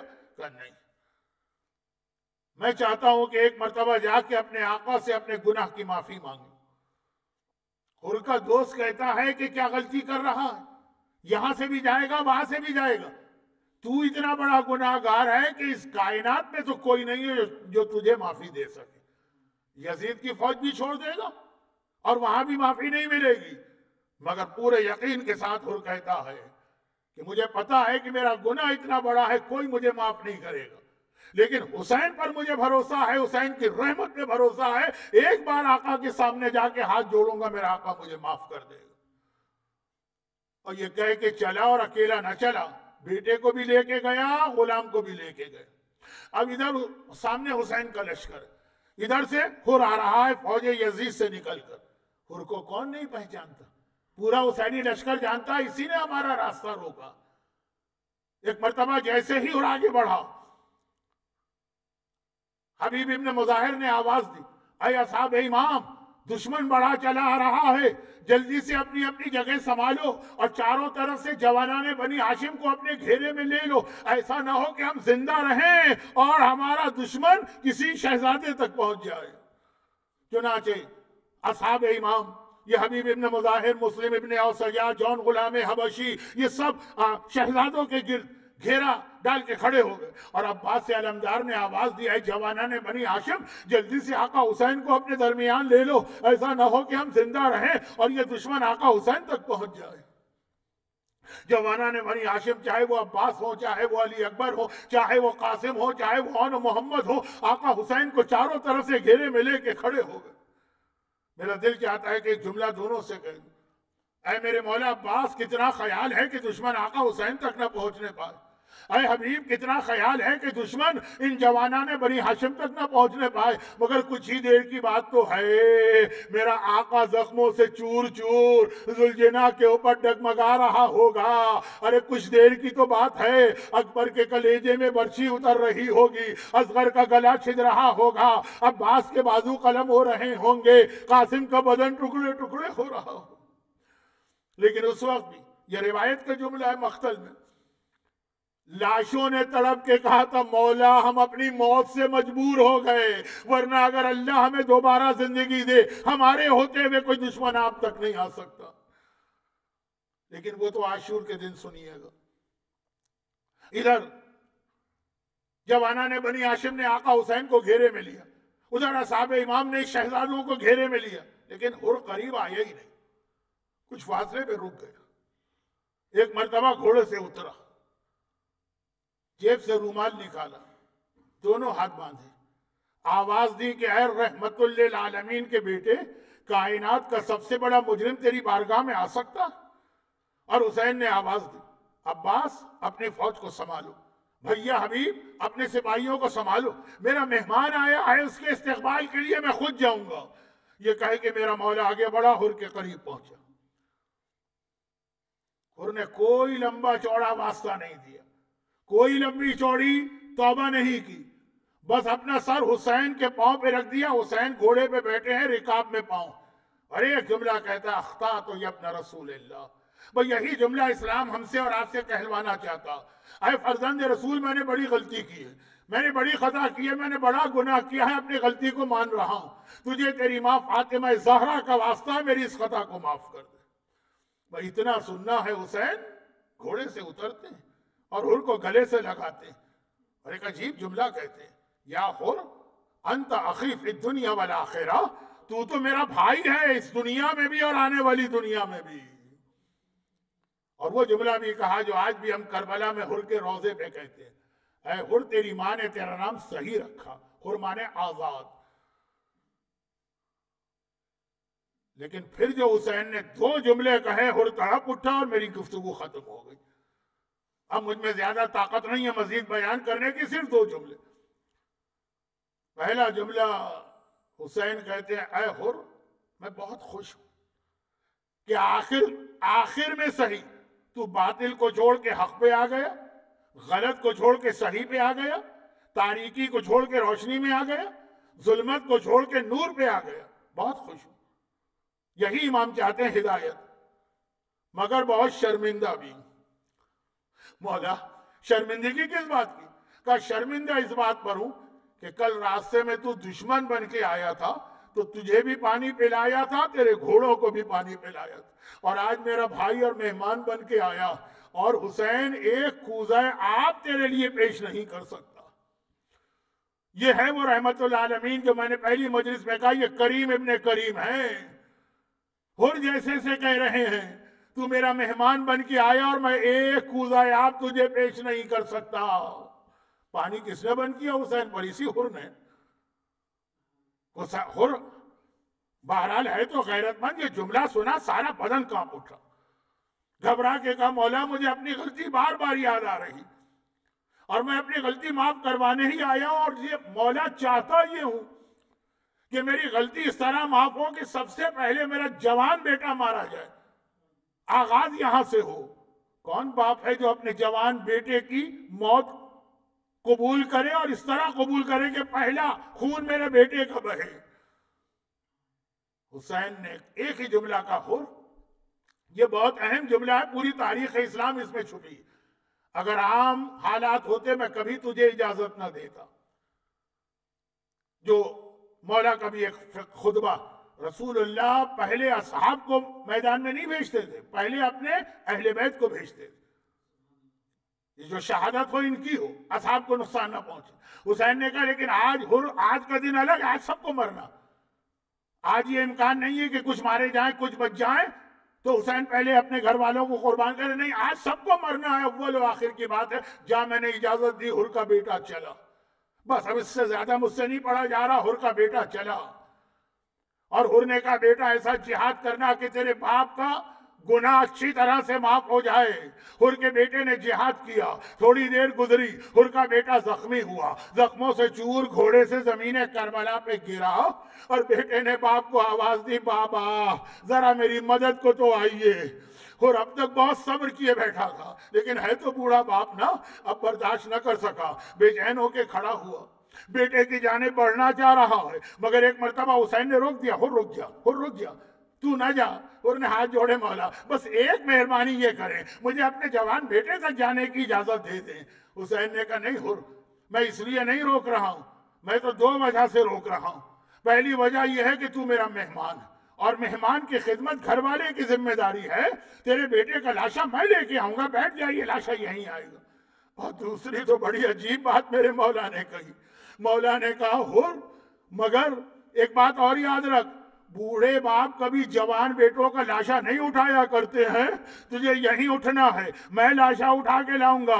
مولا آپ کی مہربانی ہمیں پتا، آپ کریم ابن کریم ہیں، آپ نے بالکل صحیح کہا، جب جوان بیٹے کا لاشا ہو تو بوڑھا باپ نہیں اٹھاتا، لیکن مولا جو اصول آپ حر کو بتا رہے ہیں، جب 18 سال کا جوان علی اکبر گھوڑے سے زمین کربلا پہ گرا ہوگا، ایڑیاں رگڑ رہا ہوگا، کلیجے میں برچی کا ٹوٹا پھل ہوگا، ارے یہ بوڑھا باپ کس طرح سے جوان کے سرانے پہنچا اور کس طرح سے جوان کا لاشا اٹھا گیا۔ الا ولعنۃ اللہ علی اعدائہم اجمعین وسیعلم الذین ظلموا ای منقلب ینقلبون۔ پروردگارا،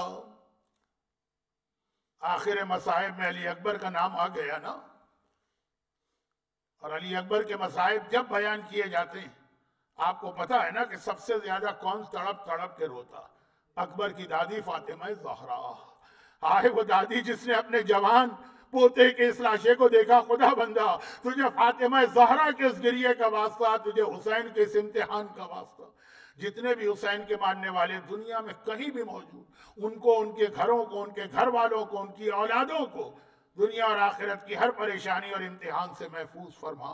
خداوندہ علی اکبر کے اس جوان لاشے سے لے کر حر کے بیٹے کے لاشے تک ہمارے تمام مرحومین کی مغفرت فرما۔ خداوندہ اور تجھے واسطہ میرے مظلوم آقا کے اس امتحان کا، جتنے بیمار دنیا بھر میں پھیلے ہوئے ان سب کو شفاء کاملہ عطا فرما۔ خصوصیت کے ساتھ مسز نرگس داؤدانی برادران کی والدہ گرامی مولانا رضا داؤدانی، ان کی والدہ وہ پیرالائز ہو گئی ہیں کل ہی۔ خداوندہ ان کو، عقیل مرچنٹ صاحب کی بیٹی کو، عدنان کریم صاحب کی بیٹی کو، اور جتنے بیمار ہیں سب کو شفاء کاملہ عطا فرما۔ جس دین کی خاطر اکبر جیسا قربان کر دیا جائے، ہمیں بھی اس دین پر عمل کرنے اور اس کی خاطر ہر قربانی دینے کا جذبہ عطا فرما۔ اور ان مصائب و مظالم کے انتقام، جو مصائب سنے نہیں جاتے، جس حسین نے اپنی آنکھوں سے دیکھے ہوں گے، ان مصائب و مظالم کے انتقام کے لیے حسین ہی کے وارث و بیٹے امام زمانہ کے ظہور میں تعجیل فرما۔ ماتم حسین